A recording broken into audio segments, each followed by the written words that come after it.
that comes from Unpopular Celebrities Podcast is all unofficial. None of the conversations or comments from us or guests represent DOD or the armed forces. Good evening, ladies and gentlemen. We are tonight's entertainment.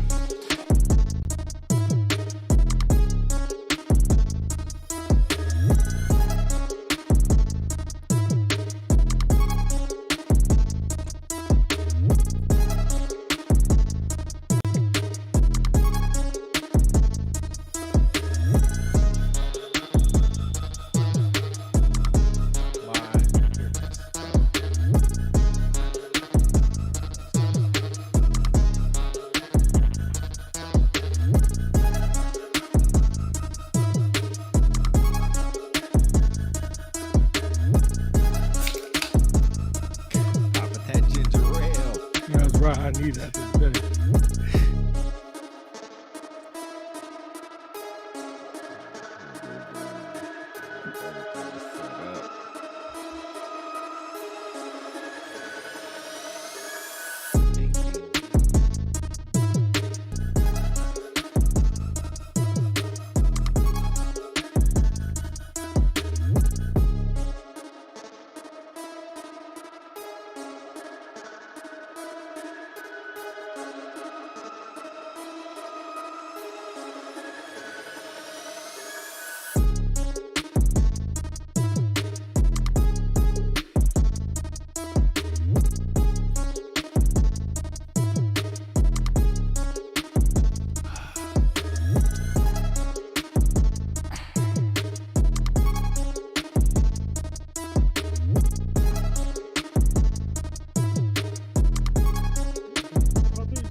Where's the loud boom? I need to get that boom back.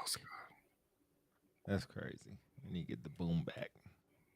What's that sound? There you go, boom. What up? Back in the chilling. Oh man, looks good on the live feed. Y'all see, as we get more people, I'll announce it again. If you go to streamlabs.com/unpopularcelebrities3/tips, you could put your name up top for the top donator. Last donator was Money Maker for the $1. So if you could beat him, put your name up there. We're not doing so stars no more. Well, that's all we're doing. You can put nickname, you can put your real name, put your mama's name, put anybody's name you want, your coworker's name, your commander's name, whatever you grandmama name, all that stuff. Whatever you want to do. Paddywhack. We're going to have a good show for y'all tonight. I guess for some of y'all tonight, this afternoon, this evening. My dog might make a surprise entrance because the doors yours and mine both. So we'll see what happens with that. Thor is always a member of the show, whether we want him to be or not. He don't give two ducks. Philly, over to you. Yo, thanks for everyone joining us, man. I know. Pause. I know a lot of our fans get on us about setting up schedules when we come on so you can catch us. I know we trying. Your boys are trying. We are really trying. We apologize for today.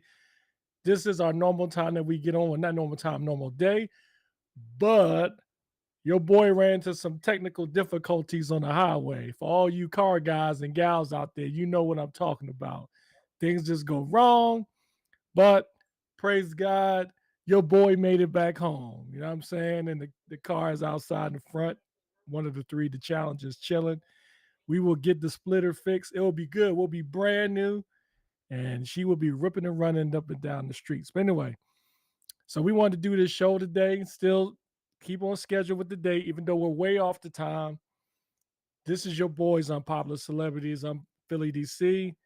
You got your boy Pete. You got Jess in the place. You got Dale out in the business, doing his business. We are Unpopular Celebrities. Peace, peace, humans. Peace, peace, peace. Welcome to another edition. We're going to talk about a lot of stuff today, and it's going to be interesting. One of us, take a guess, just had their retirement ceremony. It wasn't your boy. It was the other guy. The other guy. Sir. The other guy. Yes. Everybody put in the comments in the chat. Congratulations to my boy Pete for retiring yesterday at the 20+ years in the United States Air Force. His ceremony was off the chain. It was good. Thanks, big homie. Thanks, timely. Justin. It was timely. Great words. My man said some great words on stage that's memorable. You know, probably the only downside or negative point was, you know, he dropped some F-bombs, but, you know, cops. You know I got to drop the, hey, didn't. Yeah. I got to drop the bombs. Yeah. They didn't have this. So we're going to talk about his ceremony. We're going to talk about some other things. F.E. Warren, the untimely passing of a young airman in F.E. Warren after the weapons discharge. We're going to talk about some passing of some folks, the immortal Hulk Hogan, Malcolm Jamal Warner, Ozzy Osbourne, and such. And then we'll talk a little bit about the WNBA. And, of course, anything you guys want to talk about. Chime in the comments if it's something you want us to cover. So that being said, over to you. First of all, Terrell Farrar, what up, big dog? The Diamond Formation was a big success, a big hit, big success, and everybody except for one person loves it, and that person is not me. I didn't say I didn't like it. I just think it's kind of lame, personally. It's kind of lame. You know what I'm saying? I'm good with it. Diamond, diamond, sharp, sharp, diamond, diamond, diamond, diamond, sharp, sharp, sharp, sharp, sharp. The formation is off the chain. I like that. I like the precision. I like the professionalism. Y'all look sharp in service dress with your diamond shining. But it's just that chant, man. Hey, even sharp, sharp, sharp, sharp, sharp. Diamond, diamond, diamond, diamond, sharp, sharp, sharp. Hey, real talk. Somebody behind me was like, yo, Chief, why did she still have a chant? Because we smart. I was about to say that. That's why we don't need no chant. We too busy doing shit. No, but first of all, BS. Y'all too busy doing stuff. That's number one. Oh, I ain't got YouTube up. God dog it. Davis, I see your PJ. I see your thing. Why don't I have this set up? Hold on. Peace. Isn't that what you always say? Peace. Peace, humans. Peace. Let's do this. Current time is local as every event. I gotta set this up. All right. Pause. I can see his comments. I don't know why they're not coming through, so I'll stop this. Select my activation. Already added. No, it didn't. So cancel that. Select it. There we go. Yo, while he's doing that, anybody else was there at Pete's joint, or maybe watch it virtually, put down in the chat your comments. Thumbs up, halfway, or down. All right. I'm struggling. So all YouTube people, I'll see your comments. I'll read them in. If you're on Facebook, they'll arrive on the screen. But right now, YouTube is not trying to roll with your boy. Very irritating.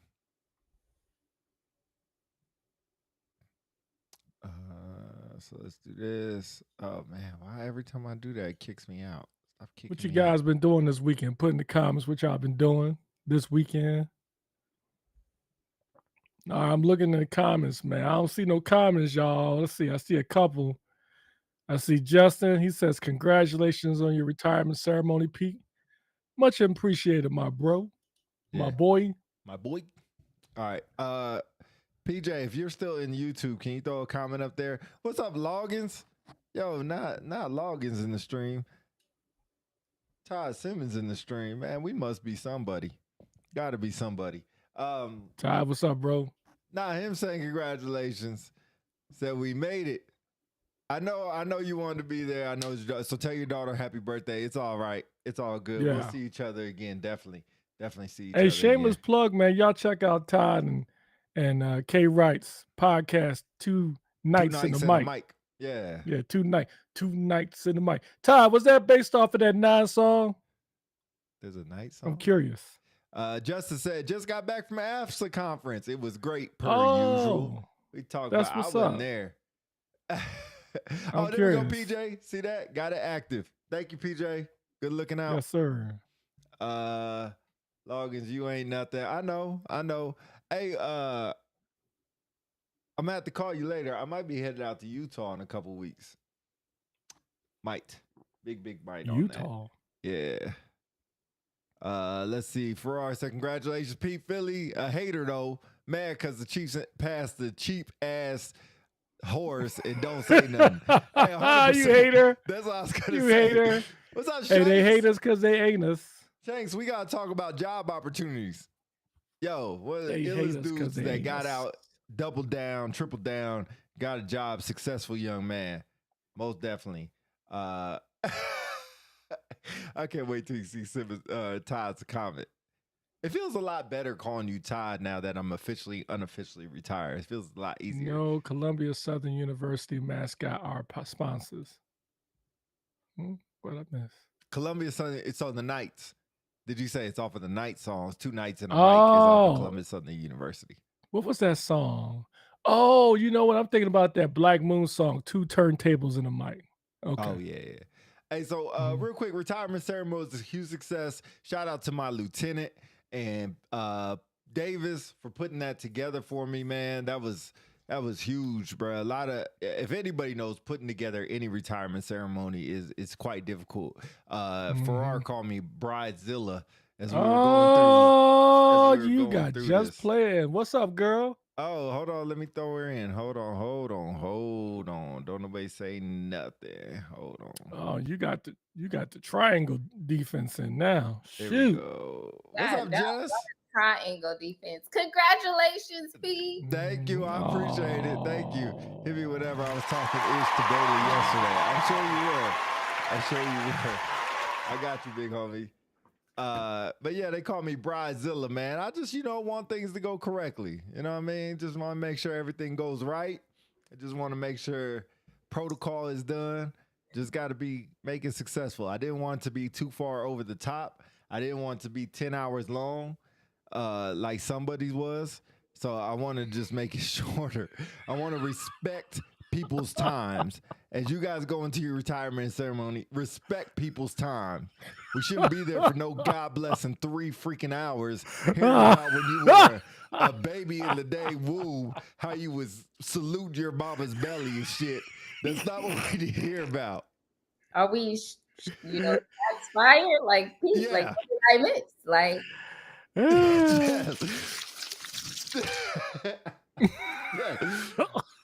Oh, I can't wait. I'm finna call out names. I don't give a damn. I was right.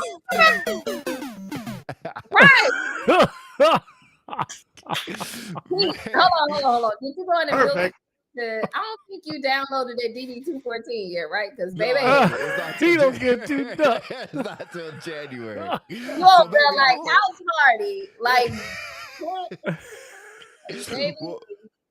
Well, hold up. Mine's gonna be 8 hours, and I ain't gonna be there. I'm gonna walk out. 8 hours. Yeah, ain't nobody gonna be there for 8 hours. Hey, that's a work day, though. Sitting there with a slumber party and bringing out snacks like we on an airplane and stuff. Got a stewardess coming around, passing out fruits and drinks and stuff. What the hell we doing? But my retirement ceremony was really good. I think it went really well. Everything went flawless with all the practice that we do. You're always nervous if it's going to go right. Technology is one thing. So everything went really well. Hopefully the food was good. Everybody said they enjoyed the food, enjoyed the diamond formation. Of course, General Sherman was General Sherman. Yeah, man. Shout out to General Sherman, man. Man, hey, when y'all can speak on his level, bruh, the joint's impossible. That dude has a memory like, what's that movie? Oh, y'all seen that show, Suits? Y'all ain't never seen Suits? No. Oh, I know you ain't looking at us like we crazy. Like you the same person ain't never seen the Wiz. I know. Hey, cook 'em. Cook 'em, just cook 'em. Cook 'em. Looking at us like y'all ain't never seen Suits. Like you right. I have Dora with boots and suits. Like Dora. No. Hey, I don't think I really cried. I don't know, Philly. You drank a lot of water. Did he have to get up and use the bathroom? No, every time he's about to start crying, I see your point. Yeah. I didn't really cry, but I allergies is a real thing in Arizona. Yeah. You know, my eyes were watering because of allergies. That's really about it. But the barbecue was banging. Yeah, I like the barbecue that we had, so that was a good choice. It was good. It's just the mac and cheese was a little bit squishy, man. It was not caramelized. I like it caramelized, man. A little burnt on the top. Okay, well, for yours, we better have good macaroni and cheese. You from Philly and you talking about that macaroni and cheese being burnt on the top. I thought that was a thing. Caramelized, just you know how it's supposed to be. I was just glad you ain't say like what Cardi B be saying, you know, in that song, like the sound of mac and cheese. I missed that. Look, Philly is a hater. I'm glad y'all realize it now.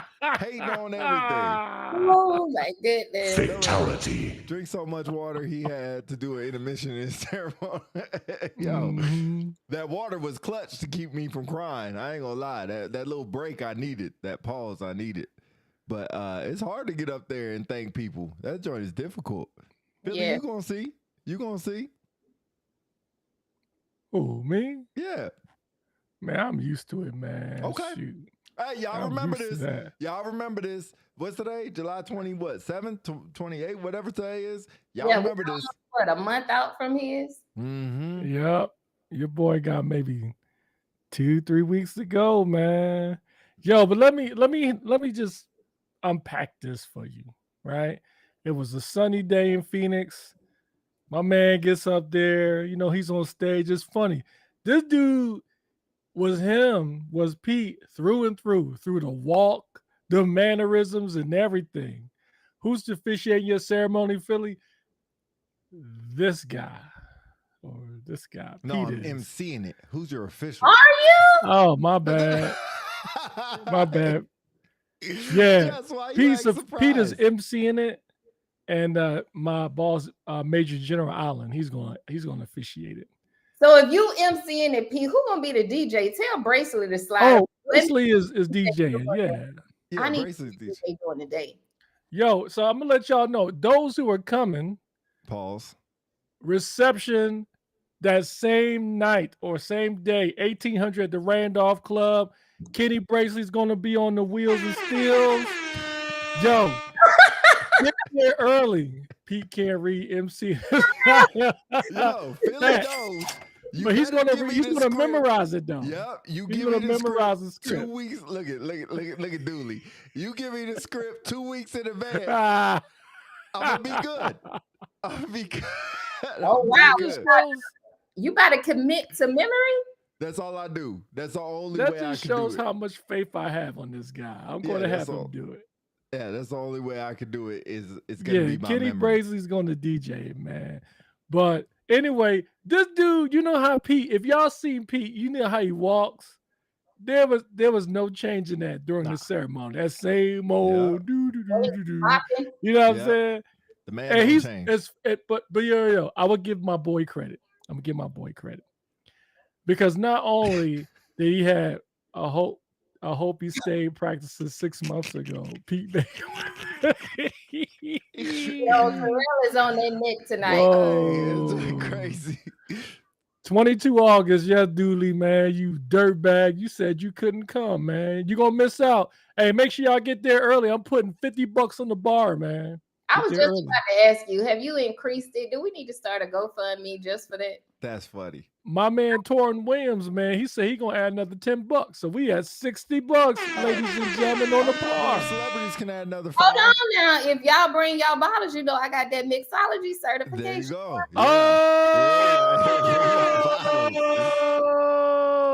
Yeah. Yo, change your plan. Kenny Brazeley DJ. your girl Just Play gonna be doing mixology out there. You know what I'm saying? Get your old fashions together, your mojitos, your exotic drinks and whatnot. Yep, I'm trying to create me one now called Player on the Rocks. Oh, Dooley, you good? You coming? Hey, Dooley. Hey, make sure you bring a gift, bro. GTC bring a gift for your boy. Chief. GTC that thing. They gonna audit your paycheck before you get that last paycheck gonna get audited.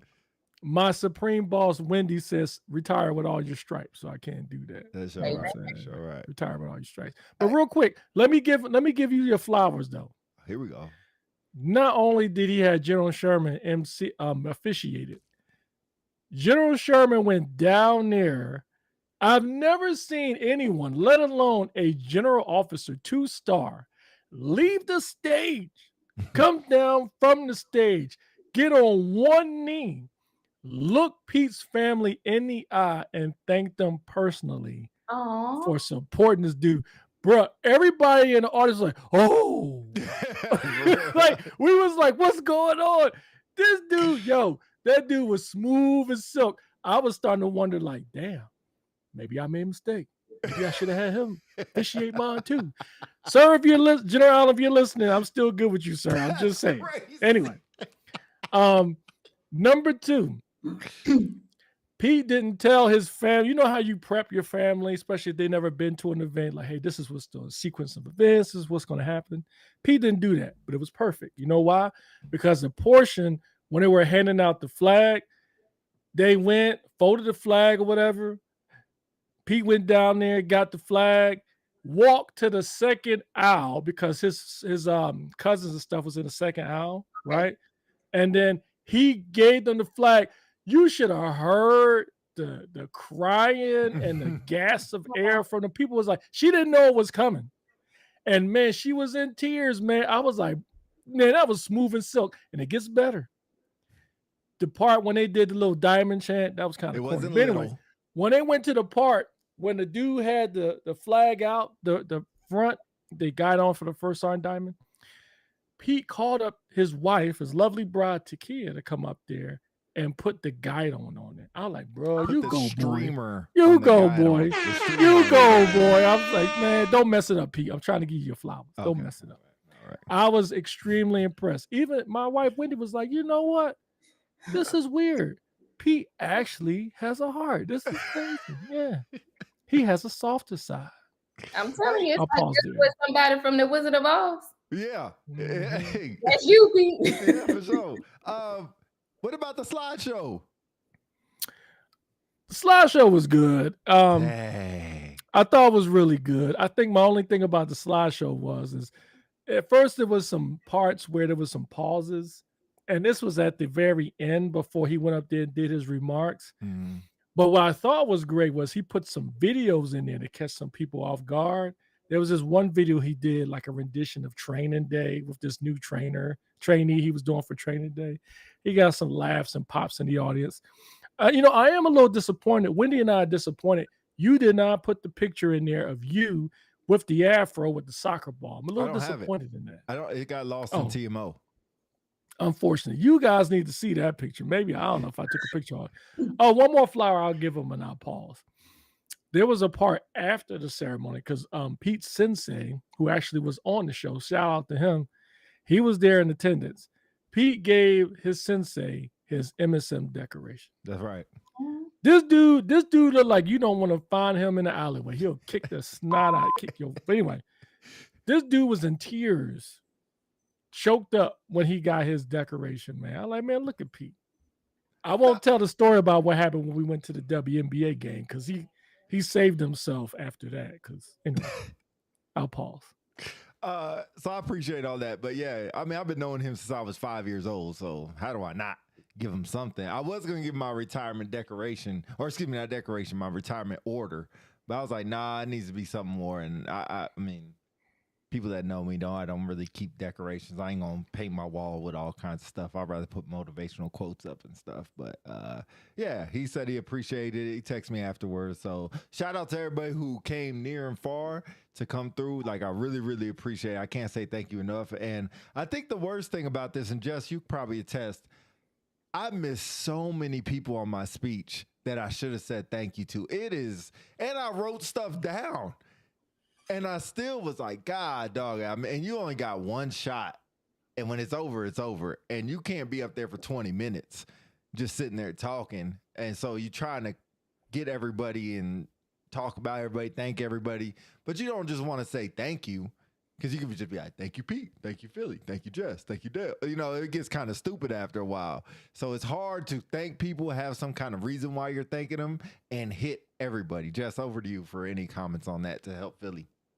I mean, Phil, I'm gonna be honest, and I agree with Pete. In that moment, it's like a rush of emotions. Like you could prepare or get up there and wing it, but even when you're in that moment of your retirement ceremony and you are looking out at everybody, even just looking at a person stirs up the memories that you had with that person. So then you start talking about that. I remember I had called my best friend, one of my best friends, by her maiden name. And keep in mind, she's been married for years.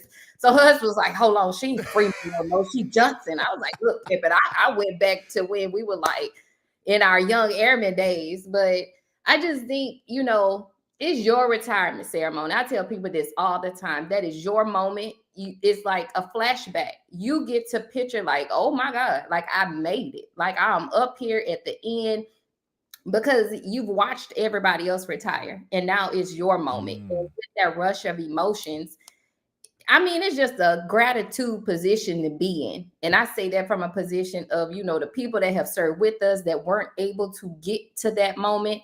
We're honoring so many people. We're honoring our family. And I think for me, when I got up there towards the end, like I just started thinking about my cousin Darius. I'm like, yo, you were supposed to be here, but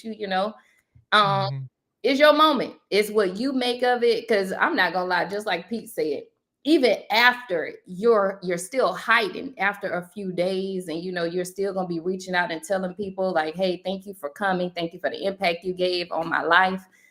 But I always tell people, like, you're going to miss some people. I think when they know who you are at your core, they'll charge it to your head, not your heart. So Great point. Great point.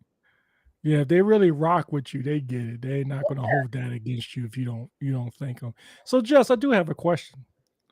And also to shout out to everybody in the comments that's giving Pete love. Much appreciated. Give my boy love. There was a message from, I think it was Royster, said, it's your day. Now, that being said, Pete know where it's coming. Pete. Jess and Faith, what's up, girl? Hey. What's up?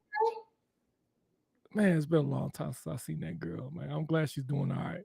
Anyway, yeah. So for you and anybody else who want to chime in the chat, what is considered too long for your special day, for your ceremony? Is it 3 hours, 2 hours, hour and a half? What? I mean, Pete, you attended mine, so I was like shots fired because he know mine was long. I just think it is, how can I say it? And maybe long with substance. Maybe long with substance. There you go. Yeah, it was long with substance. And I think the people that know me and that was there, and I got to give a shout out to, what's his name? William Bill Franklin, because baby, his laugh captivated my whole video. So I be messing with him. I'm like, if I could just get your laugh down, minimize my ceremony, that would be good. I just think I don't agree with putting time limits on it, because I do think and believe that people that come out for that event for you, they're flexible. They will adapt. They're there to celebrate you. So you'll have some people, I ain't getting up there and talking a long time. I'm going to be 20 minutes and out. But did you really give your all? Did you give your message of what you wanted to leave people with? Because I'm happy, like, I love y'all. I'm happy y'all are finally retiring, because, as a retiree, I get tired of talking about military topics sometimes. Right.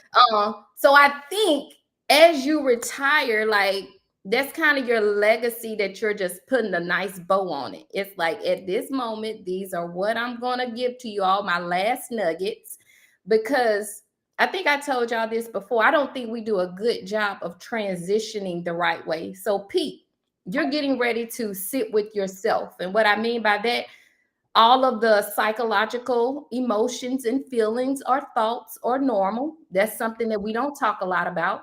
The I gotta hurry up and get up and do this no longer exists. You're gonna freak out. I remember like my body, like clockwork, still gets up at 4:30, but just to go to the gym because I ain't trying to look like no busted can of biscuits. Right.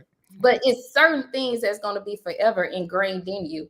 So I don't think any event is too long. Like, it's your day, for real. It is your day. So I wouldn't put a time limit.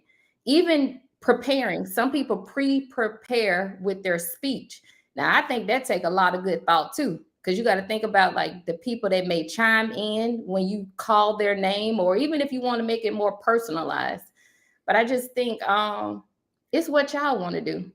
Again, it is your day. Yeah. Well, okay. As much as I agree, spent 20 years making surprises, spent 3 to 4 hours in the light. It's your time to tell your story. I agree with that. What up, Dunn? Congratulations on your retirement, too. I saw yours as well, so congratulations. He did his in Texas at the Military Working Dog facility, so that's really dope. Not Rodney Dunn? Huh? Is that a different Rodney Dunn? A little short, 4'7" pit bull Rodney Dunn. He might be 5'7". He might be 5'7". Talk about him like that. I done told you, when we're under your height, we are fun size like the candy bar. Do you hear me? 4'7", 5'7", Lakers at 5, whatever it is.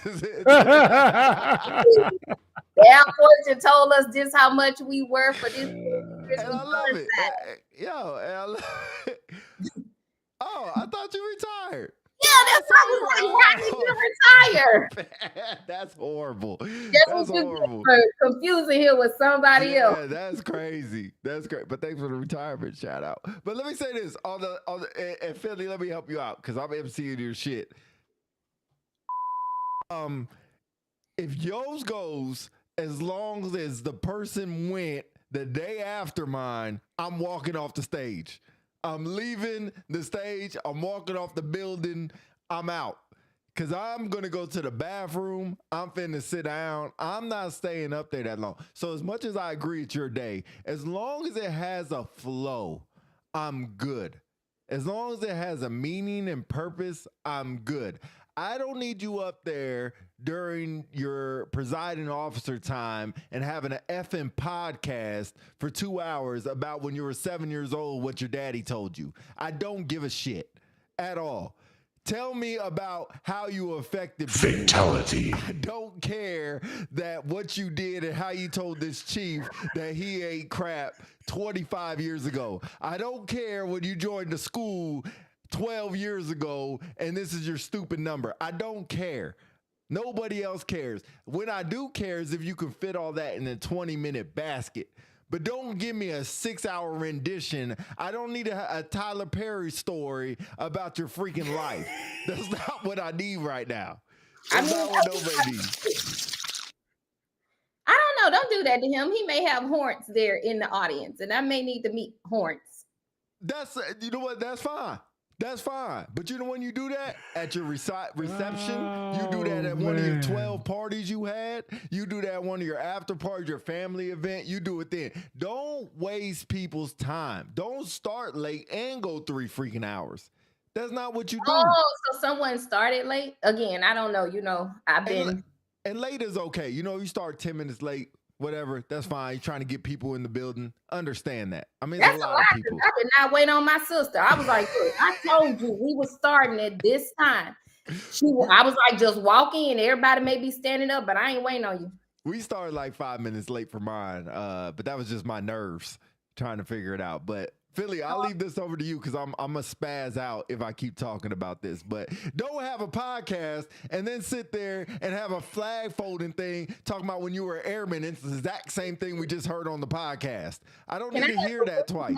Later. Let him cook. What'd you say, Jess? I just need the wiki notes later. So I'll get you. When we go off the air, I'm going to get you the real. I'm holding back a lot. But man, when I'm sitting there and I'm just like, what is going on? We still talking? And then, you know what's crazy? We were sitting down so long when we got up to do the retirement order. Man, it took me 5 minutes to get up. My knees was hurting. I never had to get up. We've been sitting down so long, felt like a flight to New York. From It Vegas. was definitely a retirement. Your knees locking up already. Oh man. Okay. All right. All right. Tell us how you really feel. But congratulations about to that said member's said retirement. retirements. I'm happy that you got to retire. Your family probably enjoyed the 6 hours that we were there, and everybody else, probably enjoyed it as well. But shout out to you. Hey, you only get one day. So it's difficult because it's hard, and it's the just point, and a couple of people in the comments. It's hard to critique someone retirement ceremony. I would assume they built it or they constructed it the way they want it. You know, it's their ceremony, and I agree. This is your special day. All I would ask is, you're going to have your family members. They get it. Your close friends, they get it. But your folks who are not close friends, they may not get all of the different things that you added to your ceremony. And if it goes long, people are going to get fidgety. They're going to Yes. want to leave or whatever. And there was a couple of retirements I've been to where people were actually walking out Thanks, because it was Owen. too long. And Yes, you've people got to be walking out. cognizant of that. Wait, And hold that moment. Yes, it was so long people was walking out. All right, go ahead. For me, my goal is to keep mine at 90 minutes, meaning anything extra I want to do, I will save it for the reception. Yes. So if my true friends or family are coming to the reception, that's when I will save the antics for that one. And I want to make sure within that 90 minutes there is purpose behind it, meaning I don't want to spend my ceremony going over all the stuff I did in my career.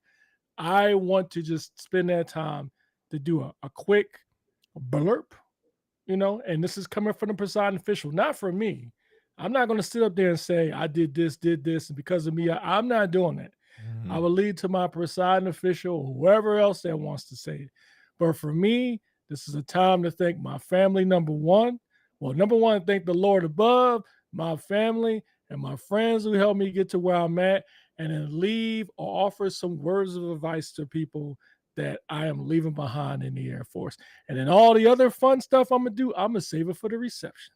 Yep, Royce. Let's see, 90 minutes is perfect. Yeah, I agree. It should. If it flows well. If it flows well. Like Jess was about an hour and a half, but it flowed well. So it didn't seem like an hour and a half.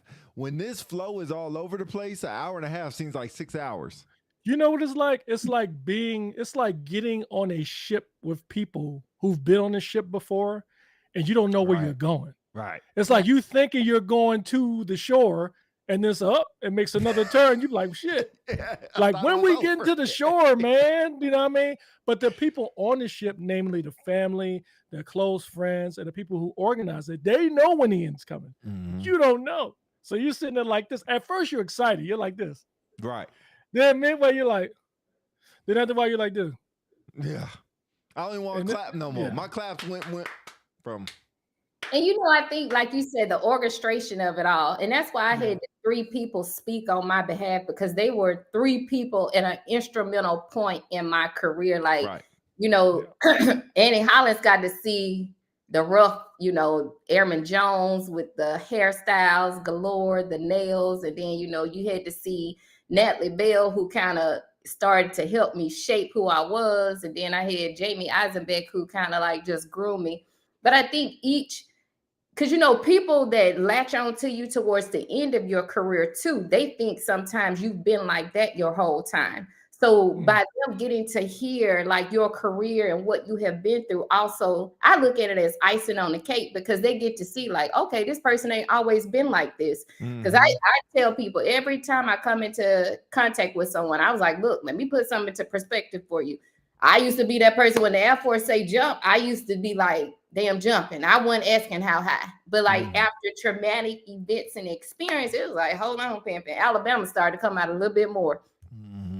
You ain't getting that. Like, this is what you for to deal with. So your ceremony is basically I always don't laugh, but I'm like, it's the sugar, it's the diabetes that you're willing to give to everybody that day.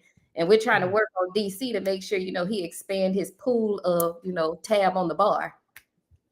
That's true. for $50. And I'll add another 50 cents. I just said, I had to do the Uno reverse. Go back to that. You know what? Come on now. And I want to pose this to you guys too, because me and Pete had a great conversation to this. When your family comes to see your ceremony, should you pay for their dinner? Like, for instance, y'all go out for group dinner, right? And you got family coming in. Do you pay, or does the family pay individually? What you think? So I paid, and that's hell no. I'm sorry. Like, even my my actual retirement party, it was people. So like, we were late because it was going to get the food, and then I had Rayolas, who is Tony's business, do the buffet for me. But like, I had my closest friends there, even being my servers with Tony. But when I tell you, like, I had to tell my auntie, I was like, look, don't ask me for nothing when I done paid for all y'all meals. If you got to wait 45 minutes till all of us get there, wait 45 minutes because you ain't have to pay a dime. That's all I'm saying. Like, and I looked at it like, this is my gift to y'all. Like, this is my gift to y'all. But my family ain't had to pay for nothing. All I wanted was their time. Like, just come, enjoy.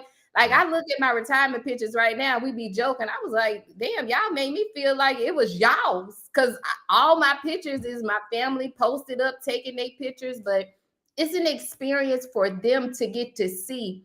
Because I think when your family comes to your retirement, your family only gets to see one glimpse of you. And I will honestly say, I think a lot of service members are very humble when they go back home. Like, they don't always tell their families what they're doing or what they're going through.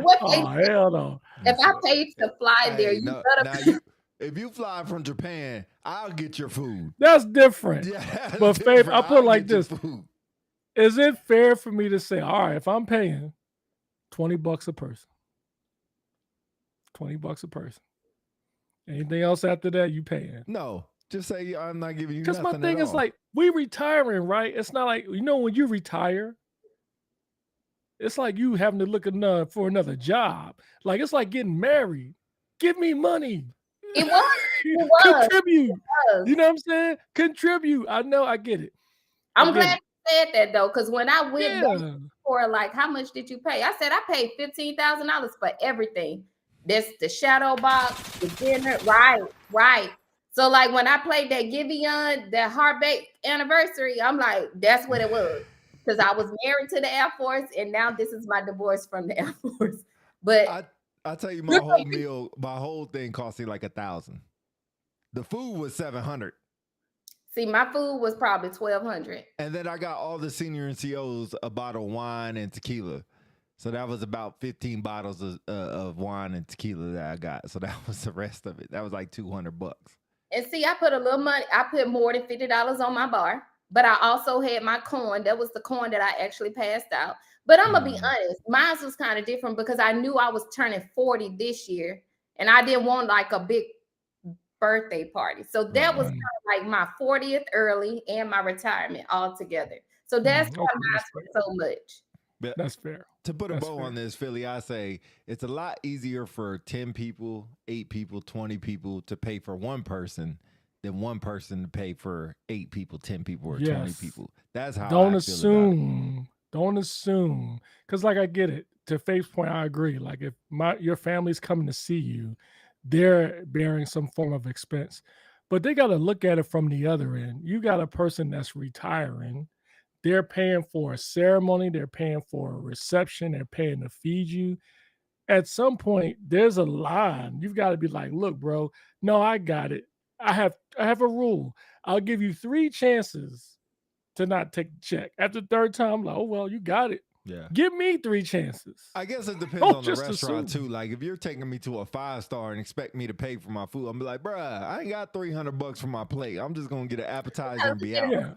Family's point of view as well. This is where your family is like, look, you come home, we don't complain. All we know is that you come home when we about to lay out this spread for you. We gather everybody. My family. You pay $15K for your retirement, man. If y'all don't meet me at the Waffle House, right? You gotta help me Rodney, just for me though. Like that was my first retirement altogether. Like what do you mean 3? Oh no, eye contact. I lost. what were Royce said 3. Oh no, eye contact.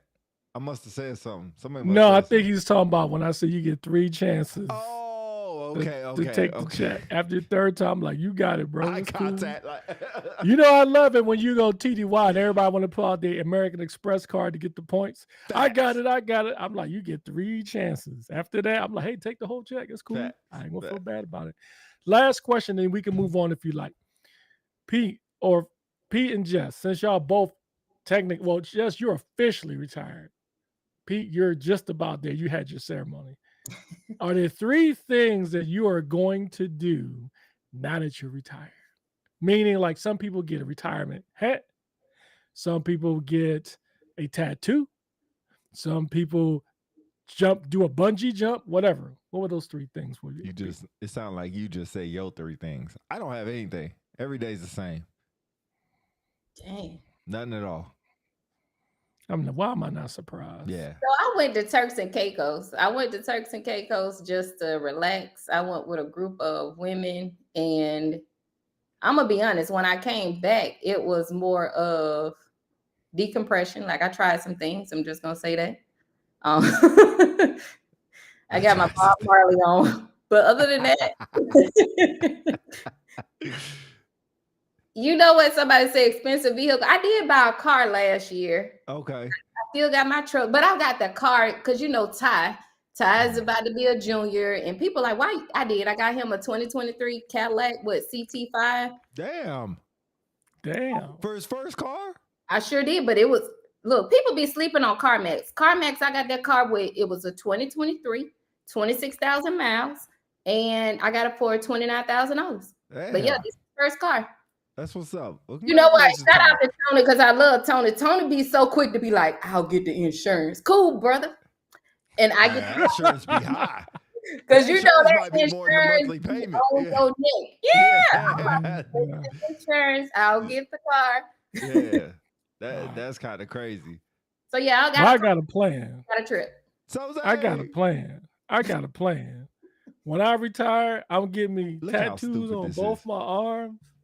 I'm getting tattoos. I'm gonna start wearing my nose ring. Huh? Do you have tattoos? I got one.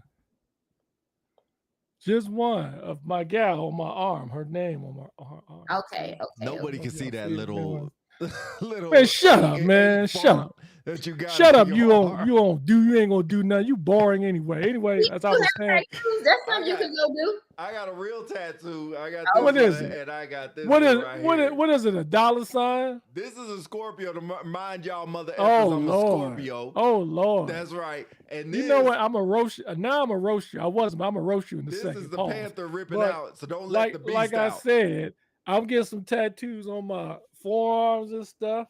It's gonna have and I'm gonna wear my nose ring. It's gonna be your. I'm gonna start wearing my nose ring again. 341 Huh? You not getting no nose ring. I got one already. Yeah, right. I had one since I was an airman. I just haven't worn it in almost 20 years. You think you Tupac 2.0? Hey. I did not know you had a nose ring. Yeah, I do, man. I'm gonna start wearing it again. Pop right back in. You know what I mean? That's crazy. Yo, holla if you hear me. No neck tat cheap. I don't know. Maybe I thought about getting like like one right here. You know, I don't know. My wife ain't gonna let me do that anyway. My wife ain't gonna let me do that anyway. Let's see. And Ernetta says, when I retire, I'm taking. Hey, see, that's dope. See, that's what I'm talking about. 21-day cruise. Ernetta, please. Sorry, Jose. I had to give him a reminder. But anyway, and I'm gonna give me a retirement hat with some buttons on it. Oh my God. I'm gonna bedazzle that joint. Oh my gosh. Yeah. Oh, you're gonna get the license plate. You know what? I was thinking about getting the license plate holder. I was like, maybe I won't get pulled over. If it says I had one, but then I took it off. I was like, I don't like it. I'm sorry. Yeah, I was just worried about, if I get pulled over, they might let me go. If it says U.S. Air Force retired. Make sure you get the tag though. The DV tag.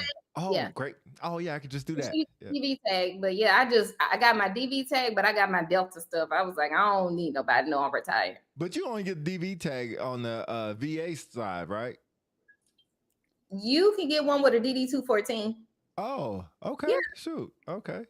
Yes. Please let the hat go. The hat is for Vietnam That's and messed before. up, man. That's what I'm gonna do. I'm gonna get a hat. You don't even have one for our era, because I rarely see it. There's an OEF one. Okay, I haven't seen it. You know who had one? That mother effer who had that 3-hour retirement. That's how I know, because that mother effer who had the 3-hour retirement had one. Pieces. Anyway. Okay, so putting a bow on it. Hey, first, again, congratulations, my boy. You know, congratulations on your retirement. You killed it, man. Everybody get to do the round of applause. You know what I'm saying? She's going to get that happy one early. Yeah, goddamn right.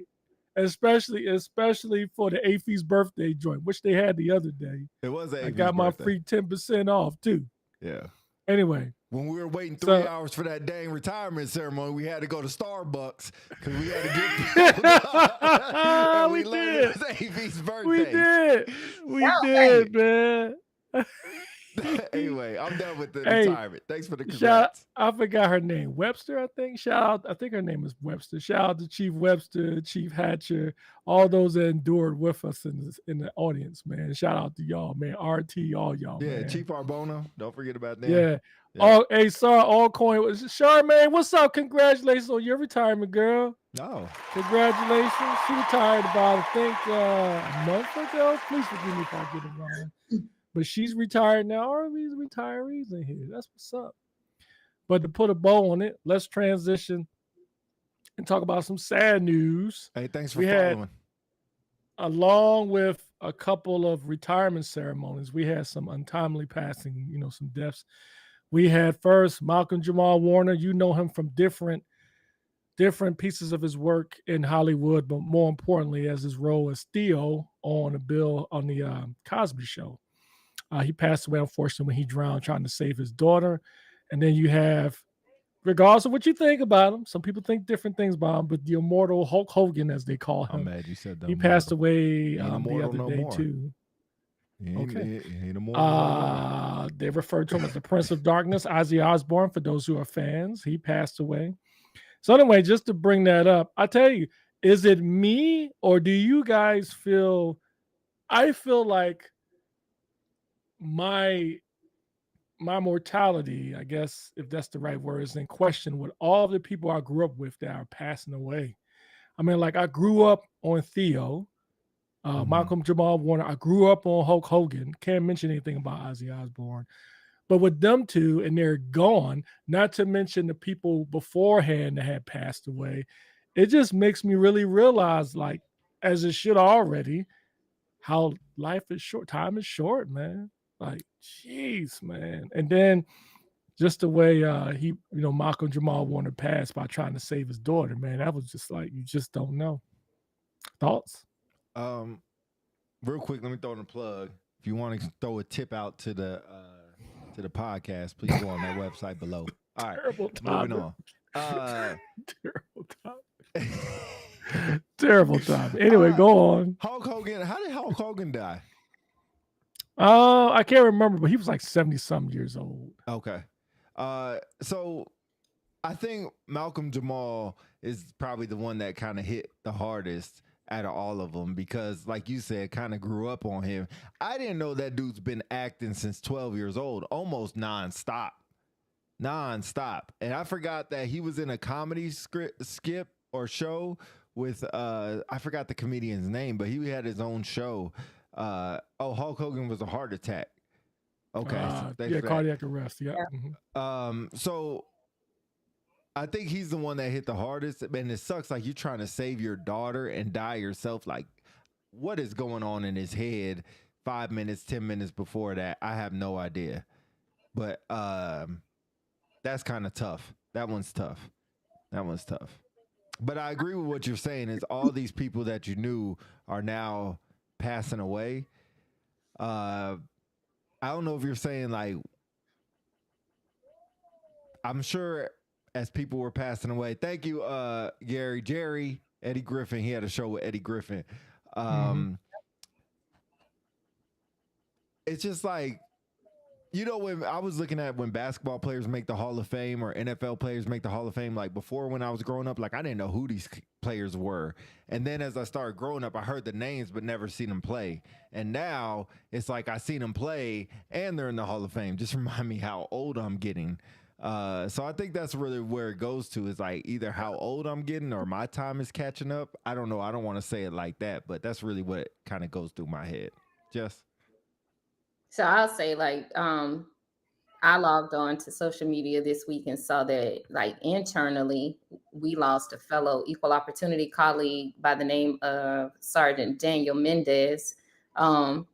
It's just, when you think about death, to me, I always say, like, we're on borrowed time. And a lot of people don't understand that being on borrowed time. I always think about, your core. Like, are you living a life? And I think he lived a life of legacy that has touched everyone. What I love the most about Michael Jamal Warner, though, is that the women that he had been involved with, platonic or not, I like how they spoke on his presence and his legacy in a loving way, but they were also respectful to his wife and his daughter. So when you think about the impact or influence that you have had on somebody's life, and they can speak on you in that manner, that speaks to that person's character. And I think that's the biggest one. I think it just caught so many people off guard. No offense, I wasn't following like Hulk Hogan. I'm not a WWE person. When you think about politics, because that's my arena, like from political social action, I enjoy that atmosphere. And just to see the things that he did or the things that he even stopped when it came to benefits in the WWE. I just like, you got to get right with self. I'm not saying like this has no bearing on religion, but sometimes it's like, do you already know? And I think Michael Jamal Warner, like when you heard on the news that it was two people and to come to find out that was actually his daughter. I do believe, a dad's love, and I'm going to say that like as a girl, like you're always her protector. And I think in that moment, he was protecting her. Even if you go back and listen to how he spoke about his daughter before pictures came out of her, like that man, that's his pride and joy, was his wife and his daughter. Really, what you think? Yeah, Jess, I want to ask you a question, like, and for any of the females in the chat. So after his untimely passing, there was a outpouring of comments about passing condolences to Michael Jamal Warner's family and his spouse. There was one particular one that caused a little bit of stir. There was one from actress Karen Melina White. She says, and I quote, "Love you always and always." So there was a couple of people that may have taken that two different ways. Maybe in a sexual sense, I guess. I don't know. But she does say after that comment, she passes her deepest condolences to his spouse and, his family. But what is your take on that? What do you think? What did you get away from that? What did you take from that comment? I like when I read stuff like that as a female, I'm torn anyway, and I say I'm torn anyway because I grew up understanding, like, we call it being a girl's girl. Like, I am a girl's girl where I could see what she meant from, again, a platonic relationship, but to also extend condolences to that family, his wife and his daughter. For me, I didn't take it in a sexual manner. I took it as if, and I'm going to use myself for example. I remember like being married to Tony at that time. Tony is a player. Like, Tony had a lot of women friends. And even to this day, like, he has a good grouping of women that care about his emotional, social, and spiritual well-being. And I think being married in that capacity, like, I had to learn, like, look, it's nothing sexual. Like, they fill out a part of his personality in a capacity that I can't. But that also made me mature as a woman to understand, like, Jessica, you got the same thing in guys when it comes to guy friends. Like, they give you a perspective on how to be a better woman for your mate. I'm not saying that happened with them, but I'm just like, sometimes we overextend our experiences into other people's situations and think that we're the ruler or the measurement for how other people need to operate. And when I read that comment of a backlash, that's what I thought about. I'm like, why are y'all trying to be the ruler or the measurement of how she chooses to grieve? Now, on the flip side, when you look at people like Rich Quan Homie, I don't even know if I'm saying Quan. Yeah, because my kids be like, you always messing up his name. Rich Homie Quan. But I don't like how women came out on the flip side, like from not that is completely disrespectful, because now you're opening up wounds that maybe him and his family had already discussed in a private manner, but now you're trying to make yourself relevant. So for hers, no, DC, I don't think it was in a sexual nature. I think it was, hey, we had a genuine good relationship with each other. And this is, I'm sad that my friend is no longer here. Got you. And switching gears to Hulk Hogan, the back and forth comments about him, there was some different comments he said throughout his career that were racial and there was racial, so to speak, against African Americans. And so there were some people that vilified him even after his passing. And there was some like, give this guy a pass, because he's a human being. People make mistakes, things of that nature. So curious, have any of you guys heard what he said or aware of it? And then what are your thoughts on it? I thought I heard something about the on the political side, but that's the only thing I heard. And I don't remember what it was, but that's the only thing I remember. And if it's not that big of a deal that I remembered, I guess it wasn't that big of a deal to me at the time. So the one that I want to point out that I paid particular interest in, only because growing up, like my dad and my grandfather used to always look at WWE, and that's probably why I don't like it. But I remember when Hulk Hogan played a role in preventing Jesse Ventura from forming a wrestlers union back in the 80s. So that was a big thing. It's like he went and snitched to McMahon about what these group of people were trying to do. But it's like, from a human rights perspective, like, you're a fellow wrestler as well with them. I get it. Like, he was very instrumental in transforming it from what E to F. Like, I don't know. But at the point is like, look, you had this guy that was seeking to try to revolutionize it through the union, and instead of being a contributor, you decided to be someone that dismantled their efforts. So when it came to his comments about African Americans, I'm like, look, can you say that he's a racist? I'm gonna be honest. I just felt like, I don't know if he was a racist or he just was ill-equipped and illiterate when it came to people not being him. And that's when I always say, like, he thought he was the ruler or the measurement for how everybody else should operate.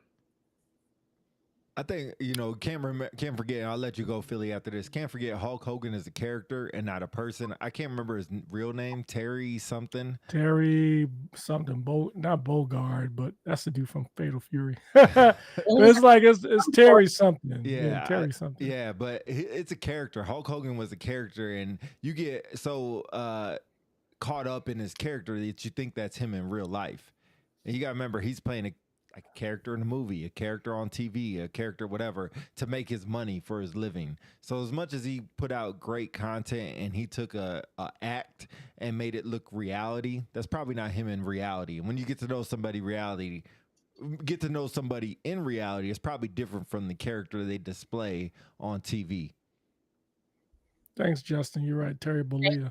So there was a couple of comments he made in the past. One particularly about his daughter dating someone who was Black. Yep. And I won't say exactly what he said, but obviously he said the racial slur referring to African Americans. That was back in 2007.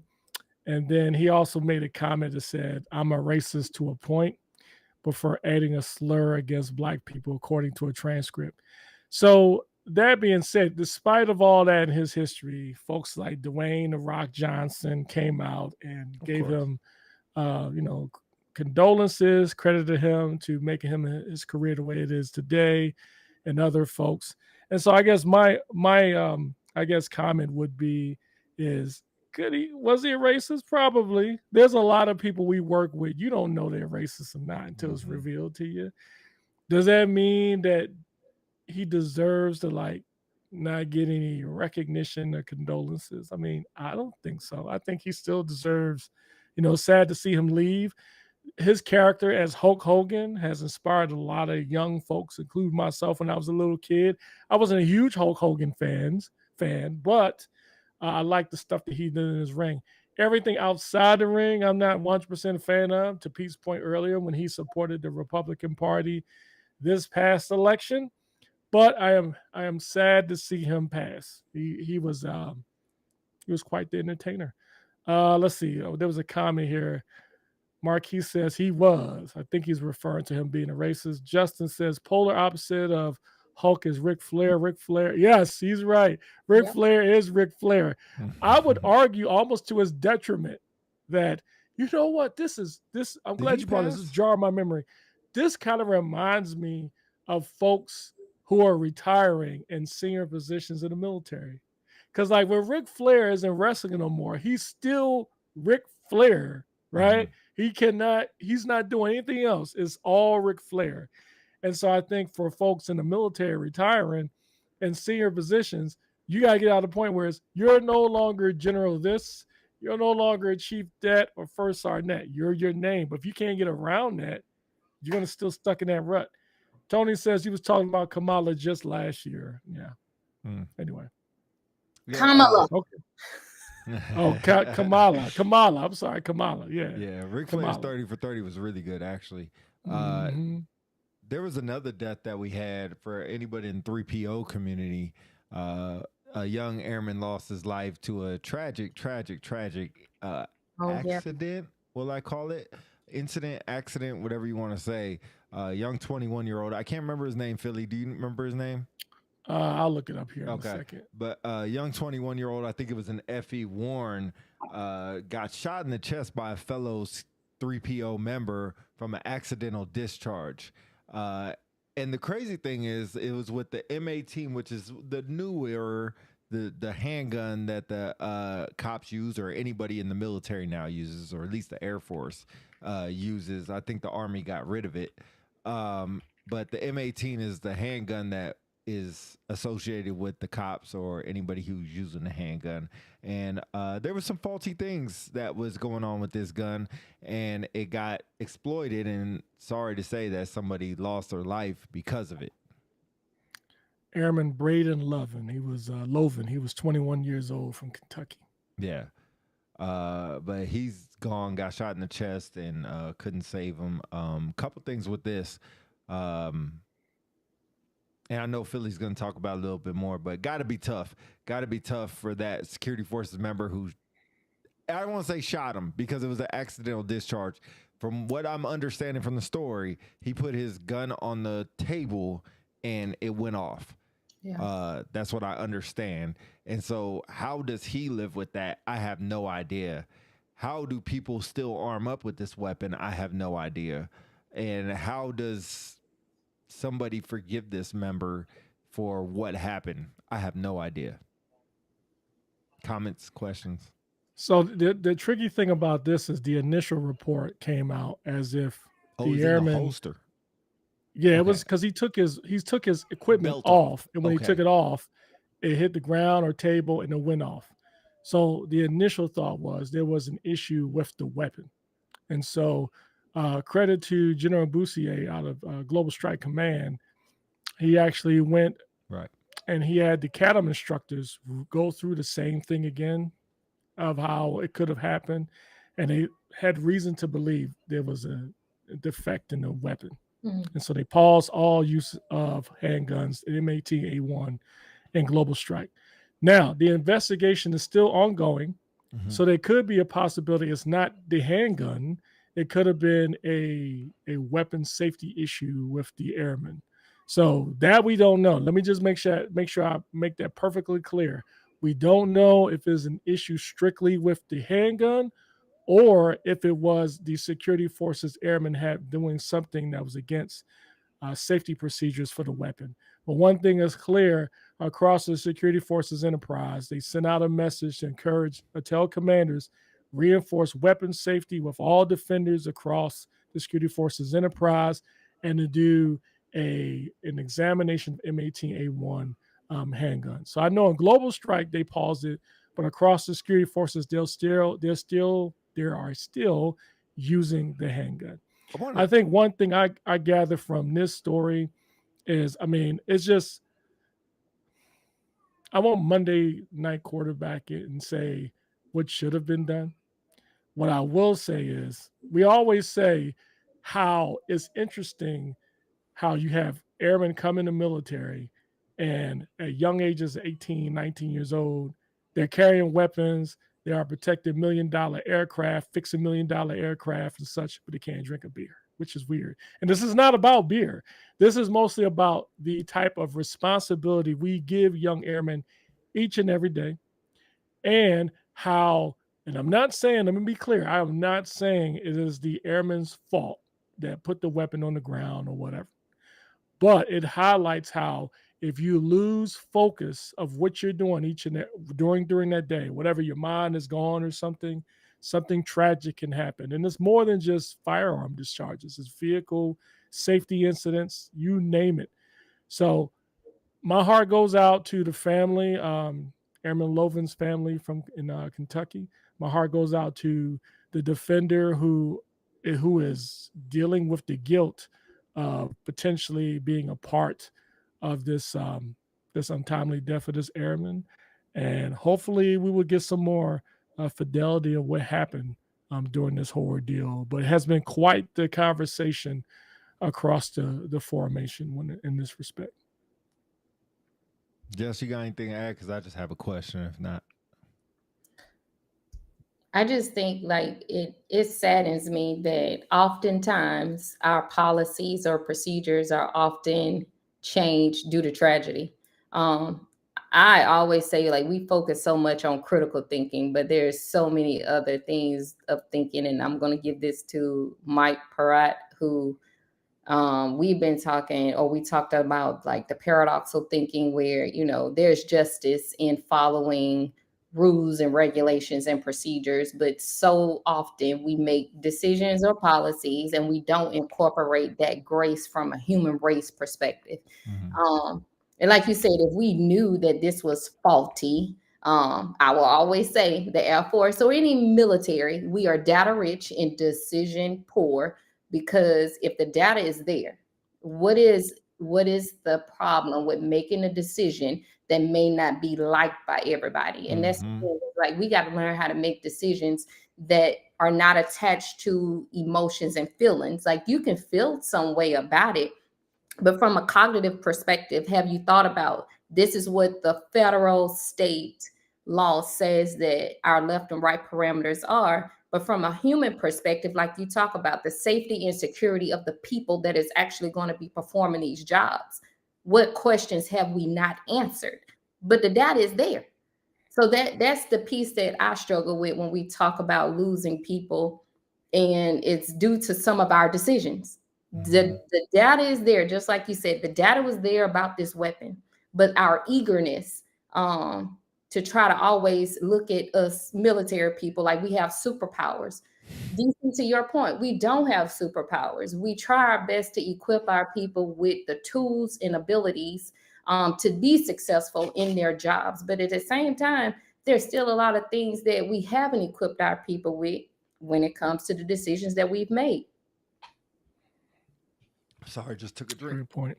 Great Sorry, point. I be going into the nerdish. No, I love it. I love it. It's a great point of weaponizing people to be able to do their job successfully. I will say, Philly, to your point, I don't know how you feel about this. I got my own opinions, which I'll ask yours and then give mine. When something like this happens and then we do weapon safety training, what's your thoughts of that? Because my thought is, I thought we do weapon safety every day. What changes?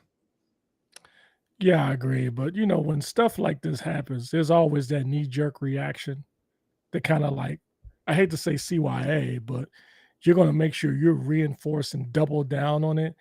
But I think to your point, maybe what you're trying to say is when we say, oh, when we have an incident like this, let's all go back and do weapon safety training. Like Right. we are already doing that every day. So Right. I do in that regard, I agree. I think in the cases like this, we need more intrusive leadership or follow-up, because let's be honest, man, like we've been cops for a long time. Marquise is in the chat. He's been a cop for a long time. How many times when people at the brow don't pay attention to what they're doing? Yeah. I mean, let's be honest. 60, You know what I mean? 80%. Because it's the same mundane chore every day. You go in the morning, you clear your weapon, you load your weapon, whatever. And so there is a high probability that one day somebody's going to either not pay attention, they're a little bit fatigued, they may have something going on at home, and they're not paying attention, and a round goes off. So I think if anything, we need more, instead of the weapon safety, maybe in addition to it, as we need folks who are at the barrel and folks who are around the barrel be a little bit more observant of the procedures and start holding people a little bit more accountable. And accidents happen, I admit. But I don't know about you, but when I had my weapon, even when I was carrying a Beretta, I was always very careful when I took off my web belt. Yeah. They said it's like 2 different types of safeties on it. Yeah. F that. Even I'm if I not had going to to go just to throw the my bathroom, weapon like across the I table. had to take a number 2. Yeah. You can't careful how you take that web belt off. Like, what do I do with this gun? I'll tell you, it goes through your mind. Like, what do I do with this right now? Do I hold it? Do I put it on the floor? Like, what do I do with it? Put it on a little thing on the back of the bathroom. But I want to ask you a quick question, though. Someone in the comments on social media said they vilified the Air Force when they said, why are we carrying around in the chamber? That was stupid. I heard the same thing. You know what's crazy? Yeah. A lot of people came to me personally and was like, I didn't know y'all carried around in the chamber. And it's like, you can't take one incident and be like, okay, the solve for this is this. When this is how we've been doing it for, since 1974. Like, you can't have that big of a knee-jerk reaction. Accidental discharges has been going off in clearing barrels since I came in the military. I feel like one goes off at least once a year, if not twice a year. And especially when we went to the new weapon system as an M18, they were going off all over the place. And so you can't really equate that to being like, this would have solved the problem, probably. But people were saying, what is the difference between taking your weapon out, loading around, and then, engaging in an enemy, or just taking your weapon out and engaging an enemy if you have to? Is that risk worth it? Especially if you're talking about millions of dollar assets, every second is crucial. Do we fire a weapon at people every day? No. Do we do as much as regular police? Probably not. But it's still an asset that we need to have ready to go. And this is how we've been trained. Like, to take that out of my head and then you have to rack and fire, man, it'll take a long time for me to recalibrate that, because we're just taking our weapon out and shooting, even when we go to the range or whatever. The person is not 3 Papa. When you think about that, though, it always makes me think like there are a lot of weapon systems that we keep safe. But every time it comes to y'all, when you think about weapons training, I do think about the nuke side as well from my time being stationed at Barksdale. So like that little umbrella of, it's safety, security, reliability. But how do y'all know, like when y'all utilize these weapons, that is actually reliable in that capacity? And based off of this, that weapon isn't reliable. So it's like, who in the industry selects like what weapons you all were utilized at that time? Somebody, if I'm not mistaken, they have like somebody who needs a star. Go ahead. No, Billy. I wouldn't say that. There's and so I wish my brother from Tim Weiser, Chief Weiser, the Air Force Life Cycle Management Center. They handle all of the research when it comes to things such as that nature, like doing the research, checking to see if the weapon system is feasible for what we do. There is an article, I was trying to find it here, where the Life Cycle Management Center approved or brought in the M18 handgun for usage. I think it was in 2022. Oh, wait a minute. I thought I had it pulled up here. Okay, 2020. So yeah, the Life Cycle Management Center they move forward with the M18, bringing it into the Air Force enterprise. So they do research, but as always, things come out later. I know the Army was having problems with this pistol as well. Contracts, money, a lot of that goes down to say contract, the loyalty towards certain contractors. And that's like, it makes me mad when we think about like the products that we receive as a federal agency from said contractors, because some of that stuff is already in play. Like over the last few weeks, I've learned so much just about contracts and how you bid and like getting in on. But I'm like, some of the data is fabricated in order for people to secure that bid and get that contract. So my thing is, when we talk about DOGE and, being insufficient or ineffective, when are we going to like put a light on that? Like the data that is submitted for people to secure certain contracts, because some of that is fabricated. Right. So I want to ask a question. I see Marquise Downs in the chat. He's a CADM instructor. I'll just put that. Marquise and anybody who else want to answer, just out of curiosity, what do you think is the right course of action in a situation like this? Do you cease all operations of the handgun and have all defenders carry long guns and full rifles until the investigation is over? Or do you mandate all defenders still carry the handgun but not put a round in the chamber? Or do you have them just press on and carry the handgun? Just curious to see what y'all guys' thoughts were. Yeah, I think while we're waiting for him to comment, because I'm interested in his comment, you don't change anything at all. You keep everything status quo the same. Because if that's the case, you should have changed it well before an incident happened, if it was a problem. You can't wait for a problem to come up and then all of a sudden be like, we're going to change everything. Like, you have been doing this for 20 years, 30 years, 40 years, 50 years, carrying your weapon this way. Because the incident happened, one incident, because there's been a bunch of people who have had an accidental discharge. This one just happened to take somebody's life. But that's the point that you're like, that's my problem. It's like, I agree with what you're saying, but it makes me as an outsider think like, if you had these issues previously, that's right. quality.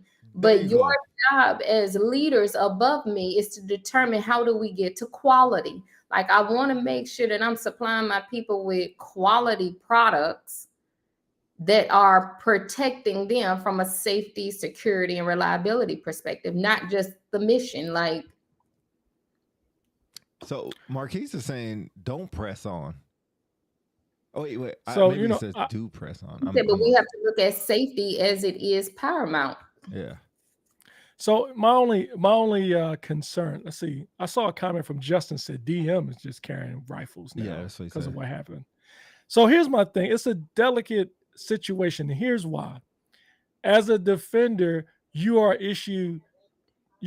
have two forms of weapons you can use, right? So you're carrying an M4 and you're carrying an M18 as a secondary weapon, of course, with your taser or pepper spray or baton that you're carrying. So when you say, okay, well, we're going to cease all handguns, we're only going to carry rifles. Remember, you're not carrying a round in the chamber in your M4. And so if chances are, if you get in a situation, you got to use that rifle, you're going to lose some response time because you're going to have to chamber around an M4. Not to mention, if you are a law enforcement patrolman and you can't carry a handgun, what's the other option? Correct. Shotgun? I haven't seen too many patrolmen carry a shotgun. Nobody's certified on that no more. So, and maybe that's what the security forces enterprise is thinking, like, hey, look, we need to have a backup weapon. So if we tell people to stop carrying M18, why are they going to carry? However, I think if I was the parents of Airman Loven. Oh yeah. I mean, man, come on. Like I think he's barely 20-some years old. 21. Yeah. And you got to be able to tell their parents, like, hey, look, I'm sorry, the untimely passing of your son because of an accident of a handgun. And there's question on the operational capability of a handgun. That's a delicate dance, You know what reminds me? I'm sorry to cut you off. To Soze's point, it could be a problem with the holster. I'm not sure if it was in the holster or they took it out of the holster, but that could be a problem as well. So I think, man, it's just like when I was security forces and we were using this weapon, everybody knew the weapon had issues. Like I said, when it first came out, and y'all can research it, there was a bunch of accidental discharges all over the place. And they were giving people Article 15s because they thought it was a personnel problem. We weren't doing procedures correctly. And everybody was saying, like, man, this is a problem with this gun. But what does CADM do? They do the political thing that we're supposed to do, that we all taught to do. These people told us we need to use the weapon. This is all we got. We're going to train you the best we can, and you need to do the best you can to move forward. Because we trust the people that are over us that gave us a safe, reliable resource to get the job done. And when the resource is not safe and reliable, somebody needs to come down and say, hey, let me take this away. But they wait for an incident to happen, and then people want to say, hey, let me look at me. I'll save y'all. Nobody handle this weapon no more. To Philly's point, now this is a resource that the cops don't have. So now you're at the gate. It's a lot easier to carry M9 than M4. So you're getting fatigued quicker. You're carrying a whole bunch of extra rounds with you that you're probably never going to use. So there's a whole bunch of factors in just saying, take the weapon away from everybody. You need to look. That should have been looked at way beforehand. Way beforehand. I'm ready to move on to this subject, but if you got anything, go ahead. Yeah, I'll just let's see. Joe Kimbrough, what's up, bro? He's from the Security Force Center. He would know a lot more than me. Joe says, I missed it. My concerns outside of the recent loss is the confidence of our defenders with the MAT. That's exactly what I just talked about. Great point. Well, great point to you too. Great point. He put it more. Marquis says, follow the money. Follow the money, yeah. Let's put a bow on this and then move on. Let's see. Hold on. Faith says different point of view, but as a parent, if you know this was an issue and you don't make the change now, that something tragic has happened and you just verified that my defender life means less. Oh man. I thought we were putting a bow on it. Yeah, that's a tough one. I'll just say this and we can move on. Again, my deepest condolences to Aaron Lovin's, hopefully I'm pronouncing his last name correctly, family for their untimely loss. So hopefully we can get to the bottom of what happened. So, okay. Moving on. Before I jump into the next topic, did any of you guys have something you guys wanted to bring up? Yes. Nope, I'm good. Yeah. Pete? No, we're good. What DC that he about to bring up? I don't know. Pete, how much time we got? What I don't want to do 20 is minutes. Are we good? Okay, good. Oh, he gonna be asking for permission or to cut you off. Yo, let me put this in perspective. Let's say you guys are away from the house and you get news of somebody robbing your house, and you come home and you meet the police, and next thing you know, you're in handcuffs. How would you feel? Well, that happened to the superstar Glorilla. And she had some folks break into her house.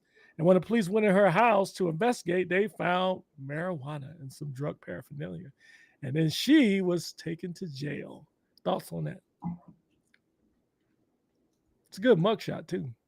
It is.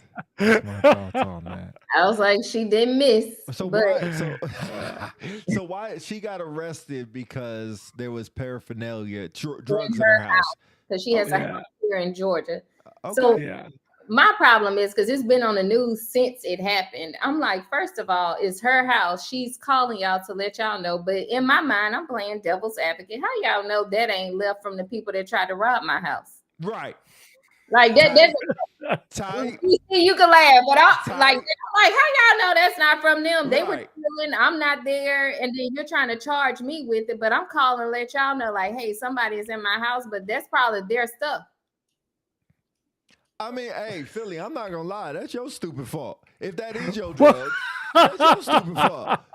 Like, if I'm doing cocaine in my house and somebody robs my house, I'm not going to call the cops and be like, help me now. That's messed up, man. Like, if I'm sitting there running a coke shop and I'm freaking the cartel in my house, I'm not going to call the cops and be like, hey, somebody stole these drugs from me. Come help me. That is stupid. How much was found? Does anybody know? I'm looking it up. I'm Okay. looking it up now. The law is the law. I don't think it's a joke. Like when I saw it, I was like, she probably had some squatters sitting in her house that was That's doing right. And like, shout out to anybody who's from Georgia, but Georgia's a whole different beast. Okay. Like when we talk about, like, you can go on Instagram and follow this page called Atlanta Scoop, ATL Scoop. When I tell you, like, I got sideswiped on Friday night, like your girl was chilling at the sushi lounge by myself, got in my car. I was like, okay, I'm about to go home. Like this dude was in oncoming traffic, illegally trying to pass me. And then Pete, you'll see, now that I'm retired, it'd be like 2 tears in a bucket. You know what? Right. I ain't gonna lie. He tried to force his way in and I wouldn't move.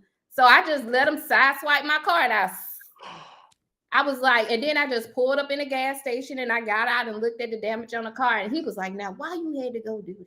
Right. I said, well, you got me fucked up because I wasn't moving. I was not moving.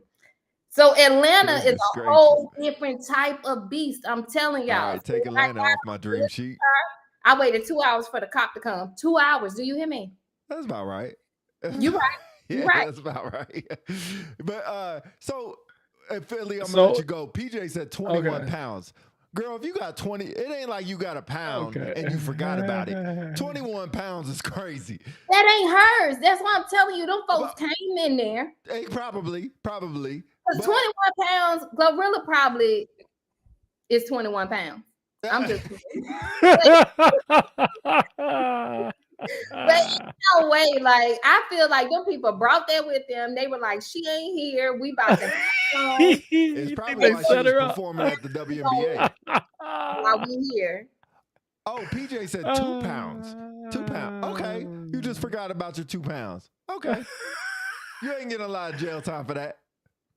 You be good. But someone put that there. Somebody, you think somebody set her up, huh? People that came in trying to rob me left it there. Yes. And I'm calling y'all the popo. You go arrest me. Yes. But honestly, it was in Duluth, I want to say. I think it was so Duluth is a nice area. Thanks, Faith. Love you, Faith. Hit me up later. Yo, that's like Jess. That's like you get sideswiped and you got 5 pounds of cocaine in your car. You can't call the cops. Well, first of all, I went to DARE. Don't do drugs. Right. Went to DARE. It's crazy. They gonna be hid somewhere. Right. If they not. Like if really gonna go there. Mine they can be hid. Like Pete, I'm from the country. You can hide them under the wheel well. Like we gonna figure out. Like, but they gonna be hid. Right. This girl ain't hers. I'm telling you, Pete. It probably wasn't hers. But you can't call the cops when you got drugs in your house. I'm not gonna lie to you. Out here is different. It might be. Okay, Pete. I had sake at the sushi lounge, and then like I'm calling my family. I was like, "Yo, I just got in a car accident. Here go my daughter. Was you drinking?" I was like, "Yeah, I was," but I said it was 0013. She was like, "What the hell is that?" Because I was like, "Don't worry about it. I'm calling the police." So when the police showed up, I was like, "Yo, I had one drink though. Like, ain't there? I just needed right up by accident report." Yeah. All right, go ahead, Philly. We talked a lot. Go ahead. You brought it up. Go ahead. Yo, y'all bugging, boy. I tell you. What you mean? Yo. I'm retired. It was mine. My head hurt. Pete, your assessment that you said, yo, she done for. She's stupid. Don't call the cops. Put the weed But you up. don't think she was set up though? Probably. I think she was. Could be. And if you why would they set her up though? Like, if you were set up, then you could defend it in court. Yep, you could defend it in court. And like Jess said, when I go to court, I'm gonna tell them they planted this. How do you know that wasn't planted in my house? That's an easy argument. And then I guarantee you, I'm like, she has to have cameras in her house. Like, I'm pretty sure. That's what I was thinking. Yeah, that's what I'm thinking. So why would you even call the cops? Look at the camera and just turn over the tape.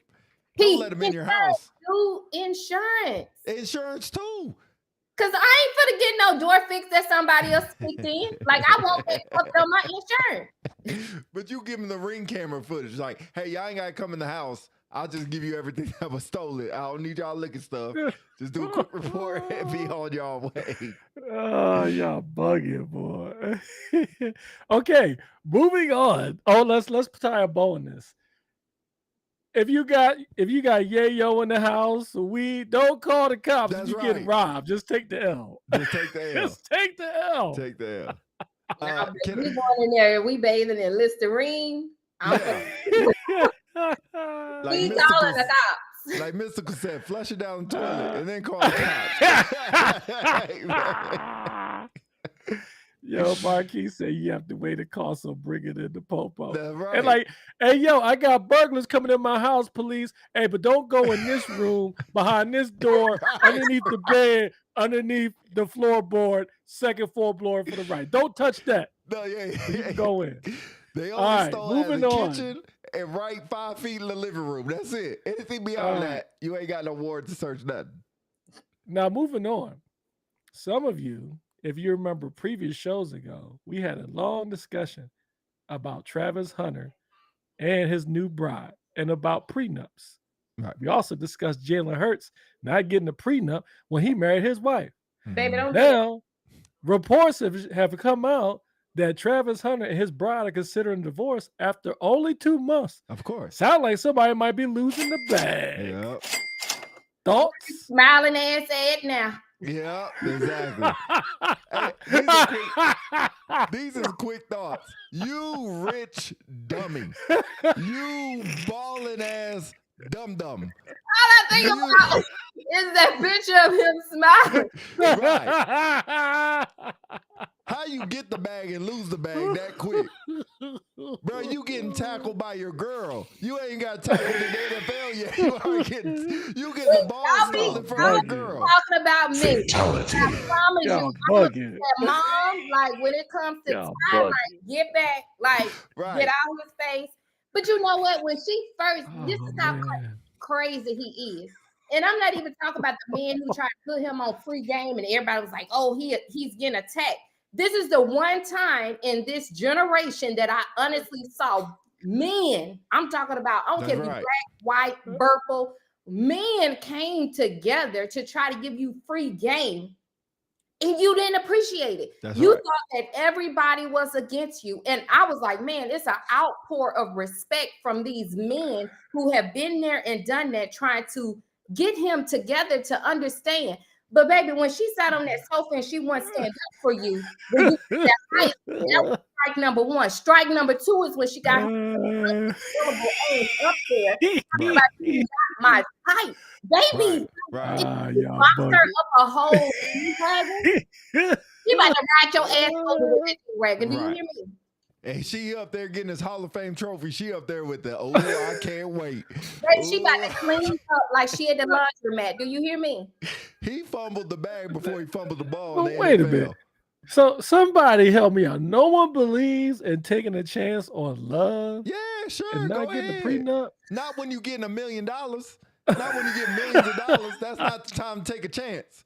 When you broke like me, you could take as many chances as you want. You got some money. You know what I would say, like, I would honestly say it's a protection factor. Because I would get a prenup. Like, at this stage in my life, let me make it somewhere and I get married. Guess what, pimping? What you had before you came, well, I like to look at it like this. Whatever we build together, we can divide. But you're not getting what I know that I have worked hard for. Like you're just not. But that prenup in place. But Jess. No, Philly. No. Think. Just give me a second. Pause. Give me a second.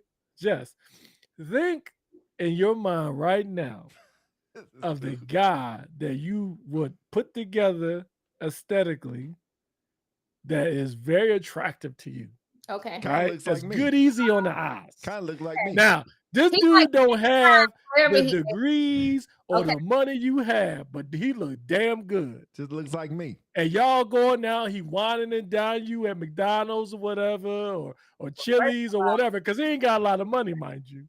But he look damn good. You would get a prenup if he want to marry you. Come on, just Baby, love. let me tell you something. I'm from the country, but we getting that prenup.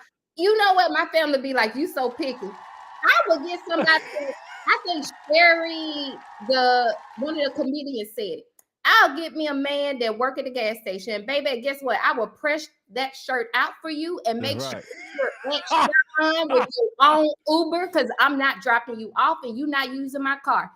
I'm just not in the stage of my life, like you said, aesthetically pleasing. Right. Looks can only get you so far. You How's say it he you don't look like you, How's Pete. it you a hater? How's a hater? We don't pay attention to him. He a hater. He a hater. He about to get mad at Becky now. No, I want a prenup. That's right. No, like, no offense, DC, you and Wendy got that good old school love where, you know, it reminds me of the movie The Wood. Like, you probably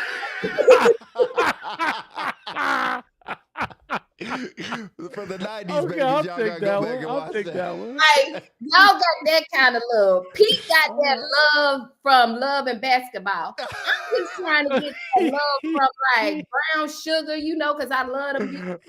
Yeah. I do not want no dude trying to make me pay for all the hurt that another woman has caused you. Right. And I think right now, men and women are so paranoid. So that's my problem with Travis Hunter. We're living in an era where everything is superficial. That's right. Like, everything is superficial. And like I tell my son, like, please, I said, I'm trying my best to lead and show you what a woman is supposed to be like, even your sister.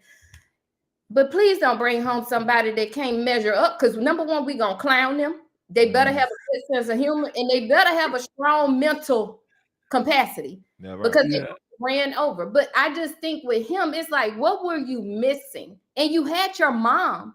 Like, you had your mom there that was... You should have had Jalen Daniels' mama. That's baby. He should have had Jalen Daniels' mama. Look, I be telling Ty, I said, that's going to be me, baby. Jalen. Nope, you can't date her. You can't date my son. Nope. I do ancestry.com so we can really figure out where she's from. That's right. That's right. Yeah. Listen, they get married. They get that from TRICARE and the BX benefits. Yeah, exactly. Okay, so let's put a bow on this. Yo, if you ain't making no money like Pete, no need for a prenup. No need. But if you making money like Travis Hunter, get a prenup. I ain't got the money symbol, but yeah, 100%. Give yourself one. All right. So I'm Can sure I talk you about guys my have been. before we go. Oh, okay. You said you had. I'm sorry. I got go one ahead. more, Yeah. and then I'm done, and then I gotta go. Okay. Okay. Yeah.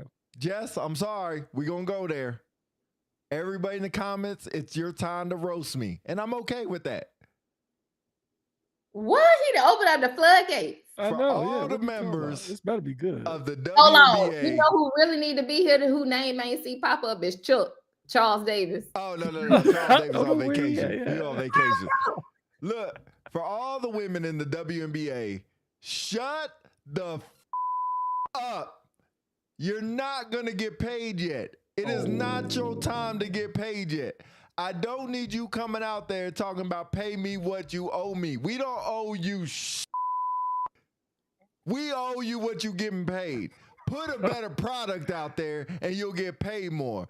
You've been in the red for dang 25 years. The 1 year you might be in the black, all of a sudden you want to get paid. You're not going to get paid. Stop hating on Caitlin Clark. She is y'all golden goose. Stop hating on her. Ride her. Pause. Jess, I'm going to let you have this one. I'll be quiet. Well, first of all, you really want to get damn roasted today. As a former ball player, soon to be assistant basketball coach at Greene County High School, let me put you on game about basketball. There were legends before Caitlin Clark. You had Leslie. You had Cheryl Swoops. Yep. Cynthia Cooper. Like, let me go all the way back. So, Becky like, when Hammond, we think about the era, right? So the era that we're currently in, it's called the Equal Pay Act. So with the equal, oh yeah, look at you. I can't wait. I can't wait. She said, "Oh yeah, look at you." So that Equal Pay Act, all they're doing is saying like, hey, because it's more of an interest now because of the type of players that you have. But when I saw the shirts, because I saw the shirts that they initially had, and then I saw what somebody created a meme and changed what the shirt said.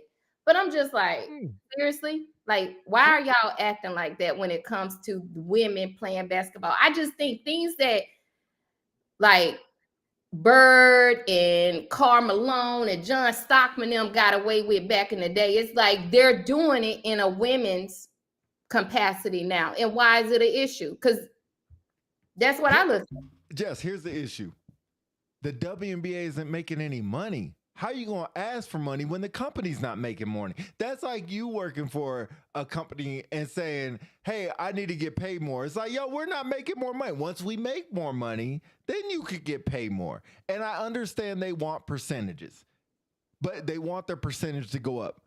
Cool. Where do you want that money to come from? Because they wanted to have the title of NBA.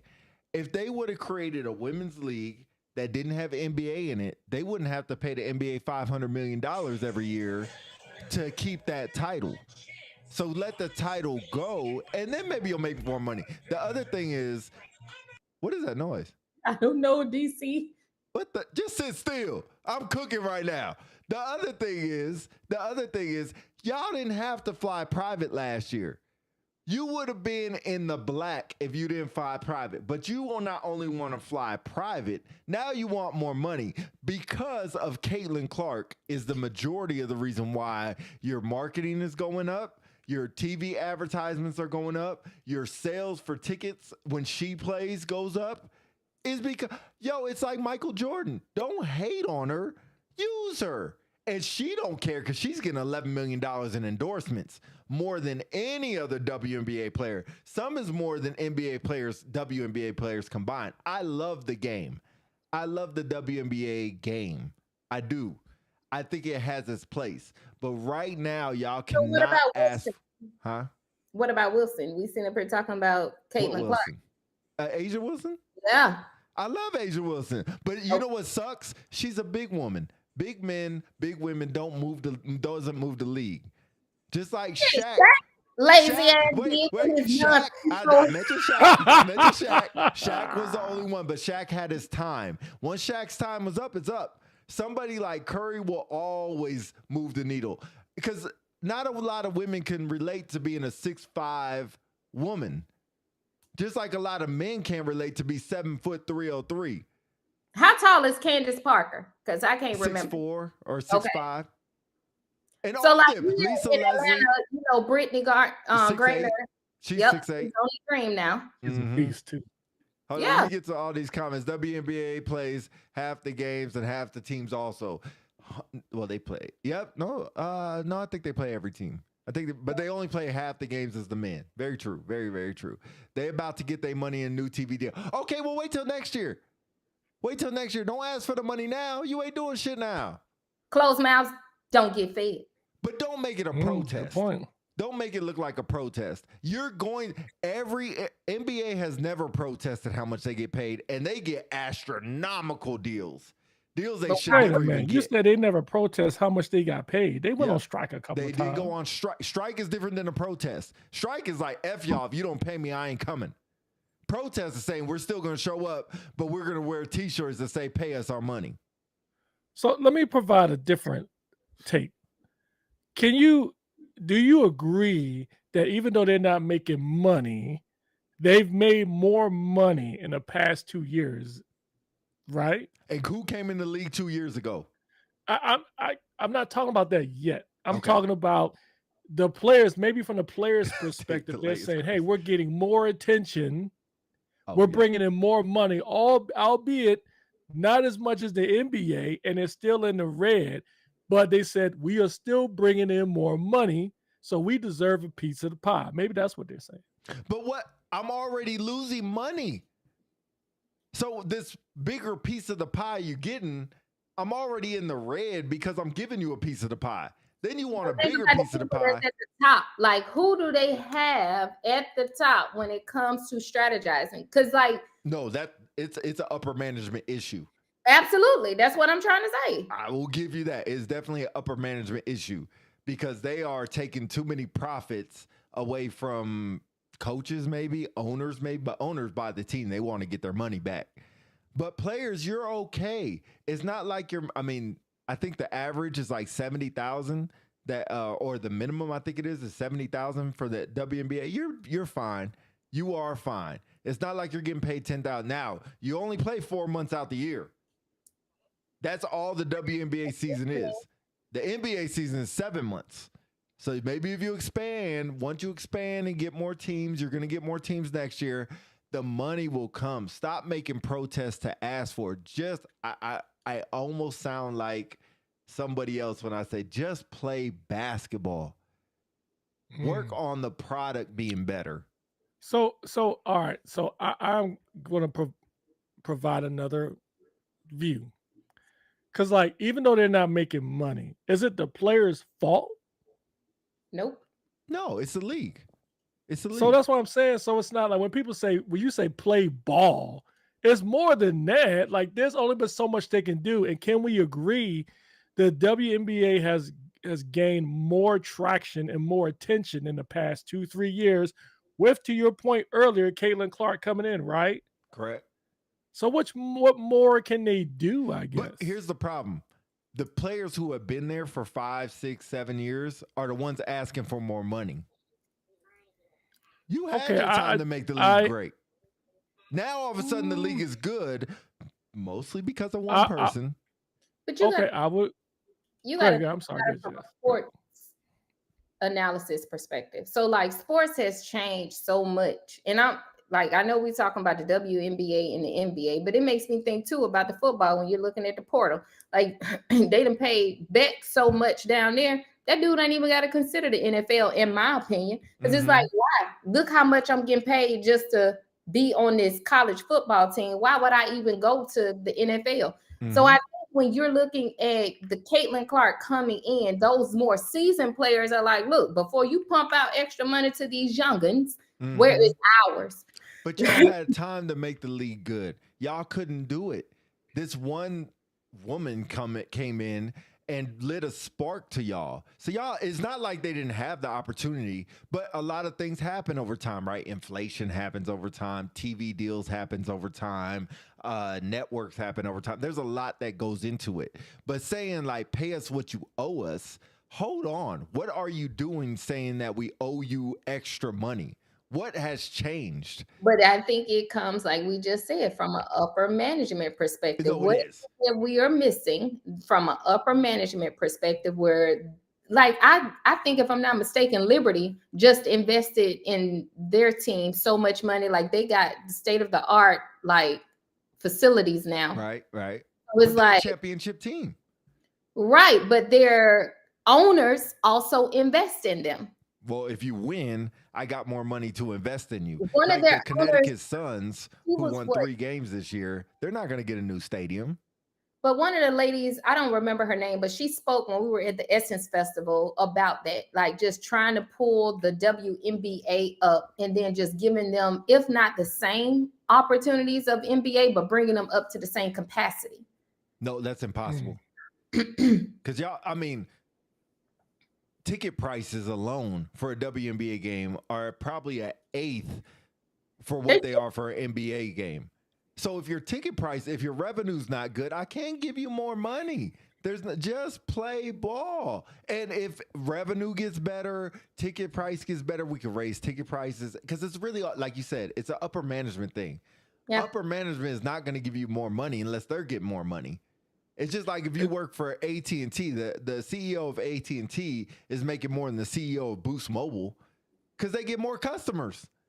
So it's like if Boost Mobile had the customers of AT&T, then ask for more money. But right now you can't. And how you can help yourself out, don't hate on each other. Help each other. Build each other up. It doesn't matter if Caitlin Clark is the GOAT or not, or the GOAT of the league, which I don't think she is. I think A'ja Wilson is. Me too. But the girls, really? Oh Asia yeah. Yeah, no, I think Nafisa is. You just like how she looks. Nafisa top. You just No, like it's how more she- than that, man. She gonna be MVP, man. She You is, hate but her. I think those girls. She's also a big woman, but I think those girls. hold on, Pete. I don't like how you be picked. I know exactly. Thank you, Jess. You know, oh, she's a But big if I say woman. big Just be man, like that's the okay. Amazon. But when you like big woman, it makes me think of Rasputia. So I'm gonna need She's a Big taller woman. big woman. She's plays a taller person position. Thank So you. I think Ooh, they're I like trying to Marquis' comment. exploit I like that. Caitlin Clark, but I think y'all need to just whoever the person is they're trying to push up, stop fighting against it and fight with it. Go with the tide, and then you'll get your money later on. I think it's healthy. Oh, sorry. Rasputia. No, it wouldn't change. It wouldn't change because I'm not going to live my life like I'm making millions of dollars if I'm not. If I'm making, like Caitlin Clark ain't complaining how much money she's getting.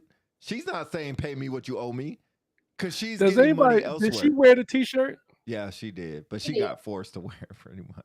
She just did How do it you 'cause know of- she got forced to wear it? Well, Kelsey Plum came out in an interview and said that they had a meeting about wearing the shirt. Oh and the yeah, I only think her whole person- team wasn't wearing it at Correct. first. So they just kind of, but here's what I get pissed off at. You got your girl who's very beautiful. What's her name? Nafisa. Yep. She won that All-Star Game MVP. She's getting her interview, and behind you, this sorry ass lackluster player is holding up a sign saying, pay us what you owe. This is not your time to protest. You did it before the game. Now you want to do it when somebody is getting their flowers? Let her have her moment.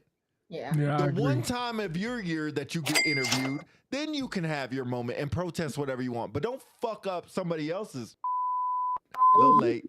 Don't mess up somebody else's moment because you want to sit here and protest. That is not your time. Stop working against the tide. Work with the tide, get a bigger ship, and break through the tide. I'm done. Keep that same energy when college football starts. Like Roll Tide. roll I tide. just, only thing I will say on this is I'm sure the players are aware that the WNBA is not making as much money as they should be making. I'm sure they know, but they probably still feel that their worth has ascended in the past 2-3 years, like I mentioned before. So they're like, yo, we are making more money, maybe not as much as y'all want us to make. How about we see some of it? That's what they're thinking. Thomas Not White saying has a I great agree point. with them. Not saying I don't agree with them. I'm just saying in their mind, they're like, we don't care that we're not making the money that the NBA is making or So- what you think we should be making. We just know because of the popularity, we see butts and seats. And because of that, we like, well, where's our money at? Why can't we make more money? But I will say to your point about Caitlin Clark, you are right. I think Caitlin Clark, unfortunately, is anointed the chosen one, Right. because she's bringing people in seats. They want to see Caitlin Clark, but unfortunately, it puts a shadow on other good players, even previous players like who they like. Yo, Cheryl Swoops was great. Show Lisa up. Leslie was great. Yep. Diana, Maya what's her Moore. name? That they Diana who was Taurasi. Cynthia Cooper now. Taurasi Yeah. was Cynthia Sue Cooper. Bird. Mm-hmm. You know what I'm saying? Even today, Paige Beckers, Mm-hmm. Asia, who was her name? Wilson. Asia Wilson. Mm-hmm. What's her name from New York Liberty? Sabrina Inescu. Inescu. You know what I'm saying? Inescu. Not new school, whatever her name is. But Caitlin Clark gets all the attention. I also argue Angel Reese too for some theatrics. Right. I personally think 2K messed up by putting her on the cover. Wait, let me They address should have one paid thing. the money, put Caitlin Clark on there. I agree with everything you say. Let me address Thomas White because he says, bro, they just signed a $2.2 Why you billion. messing with Thomas? I'm about to pause. He I'm said, about let to me get- address Thomas White. Yeah, let me address. Hey, I Let me need some of that. I don't care what you're talking about, Pete. Here's the problem, Thomas. Here's the problem.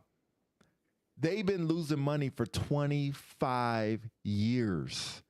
Some of the owners have been with. So, yeah, they get a $2.2 billion deal next year. So that's going to take 2-3 years for the players to see it. It's not my fault you're the player. It's a Phillies point. It sucked when LeBron James came in the league because they said he was the chosen one. Put him all over ESPN magazines, gave him a Nike endorsement deal that was the biggest endorsement deal ever done. And you have players that's been playing that deserved it way before he did. But they don't hate on LeBron James. They let the media hate on him. They let other people. You had nowhere Kobe Bryant came out and said, man, this dude LeBron James sucks. This dude LeBron James. No, they don't do that. That's what I'm saying the WNBA needs to do. Stop hating on whoever is chosen to be the golden one because it's not you. Ride the same wave. I think there's a saying that all rises ships or all waves rise all ships or whatever it is. Just be a ship in the ocean, and when the wave rises, you'll ride too. Stop trying to be the best. Stop trying to be the number one. Because you know what? There's enough money. There's enough endorsements that if you are that good, people will recognize you and give you a shoe contract, give you a jersey contract, give you a perfume. What? But you really think that's true? Like, what other WNBA player besides Caitlin Clark, Angel Reese, has got a legitimate shoe deal? Sabrina Ionescu. Angel Does anybody in the chat have seen Sabrina Ionescu's sneaker or heard of it? Wait. I just because your old Herb stuff got it. You watch Shannon Sharp. Are we gonna talk about him? Oh, yes, we have to. Let's put this in the bowl and move on. Why he done printed out some white letters and put them on the shoe? Exactly, Sabrina too. Those are Sabrina twos. I love Sabrina. Charmaine said Wilson. Forgive me, Asia Charmaine. Wilson. What? Asia? Oh, she's got a shoe? Yeah, I got those too. Those are over there. Yeah, he likes Sabrina the teenage. You know what? Hey, you know them ain't Sabrina too. I would give Pete credit. This a man who is excited about a female's WNBA shoe. Hey, this tells you the WNBA has credibility. It does, but give it some time. I buy the shoes. How much is time? How long has WNBA been around? Like 20-something years? 25. There ain't enough time? No, because they've been losing money for 25 years. Do the missing. Can you clarify something? When you say losing money, can you be more specific? Sure. So the league owes the NBA $500 million a year. Every year they have to pay back $500 million. That's the first check. Bow, $500 million. Because they want to use the NBA's name. So the NBA say, hey, we'll market y'all. We'll share some NBA players. You know, NBA players have to go to WNBA players games. That's in their contract. Yep. To go to WNBA players games because they are trying to push the WNBA. So there has been things out there that has tried to move the needle. It just hasn't. I stand educated. Thank you. I didn't know that. Pete got the Payless shoe box with the label. Okay, but let's put this in the bowl. Put this in the bowl, Pete, and let's quickly move on and talk about Uncle Shannon. I don't know anything about. That he got off the. He paid, or there was an undisclosed amount that he paid. Yes. I'm gonna let Jess take this. This is interesting. Huh? 2 days ago, he reached a settlement. What was the settlement, or it's undisclosed? Put the bow on it so we can move on. $50 million. Oh no, the bow is on it. I got roasted enough. Okay. Thank you, Thomas White, for being in the comments. Love you, bro. All right. I'm sorry, Jess. Go ahead. So, a few days ago, Shannon Sharp reached a settlement in $50 million lawsuit.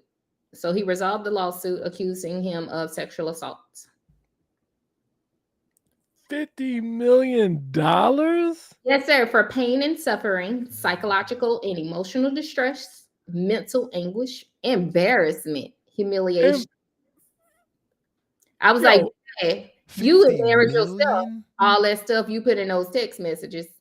And then it says, additionally, Sharp allegedly recorded the sexual encounters without her consent and was physically abusive, choked and struck, and threatened her life multiple times.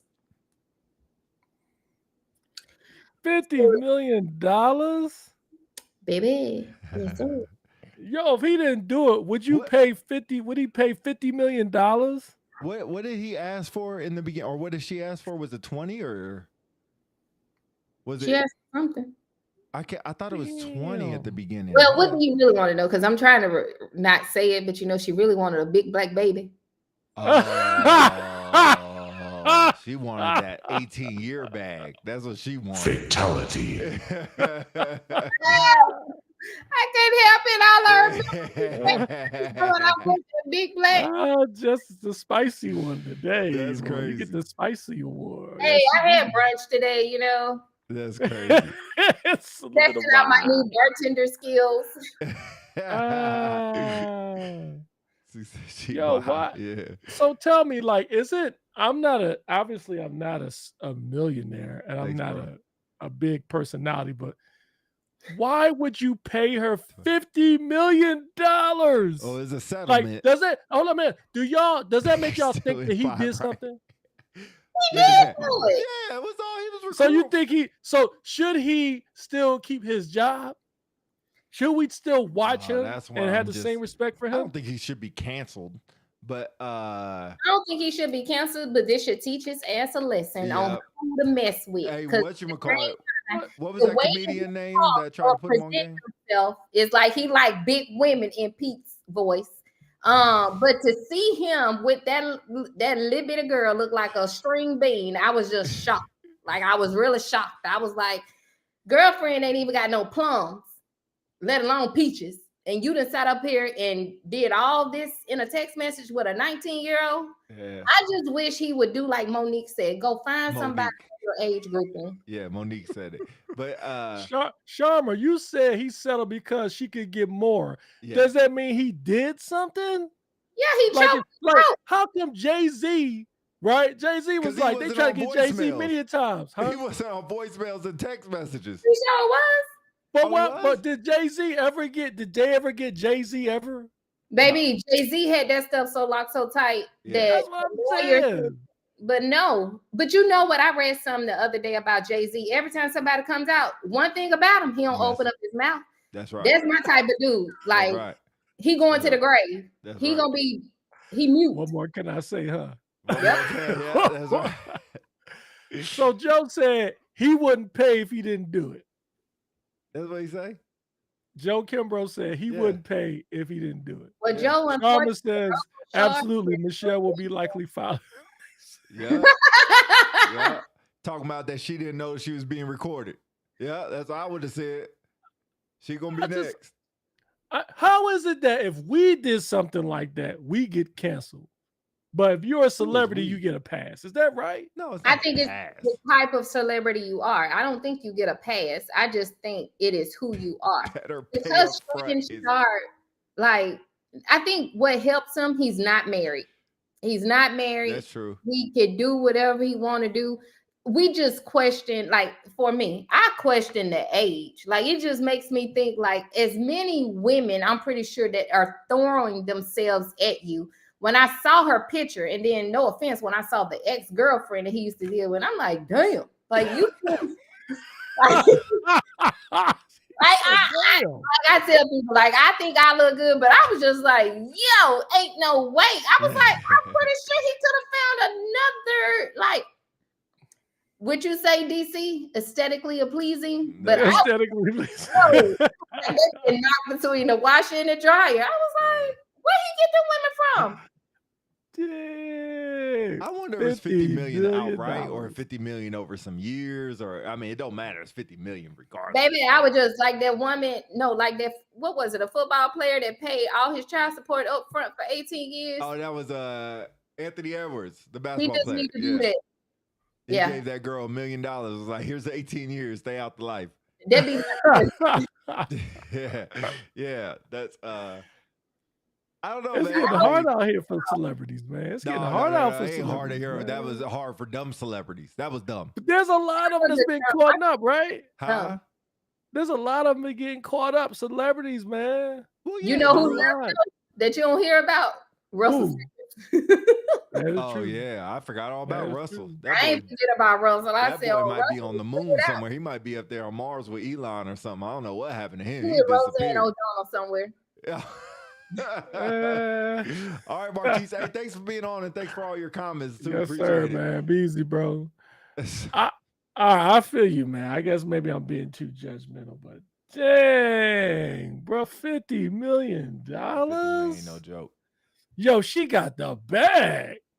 For real. No more OnlyFans Like, talk for her. about strategic.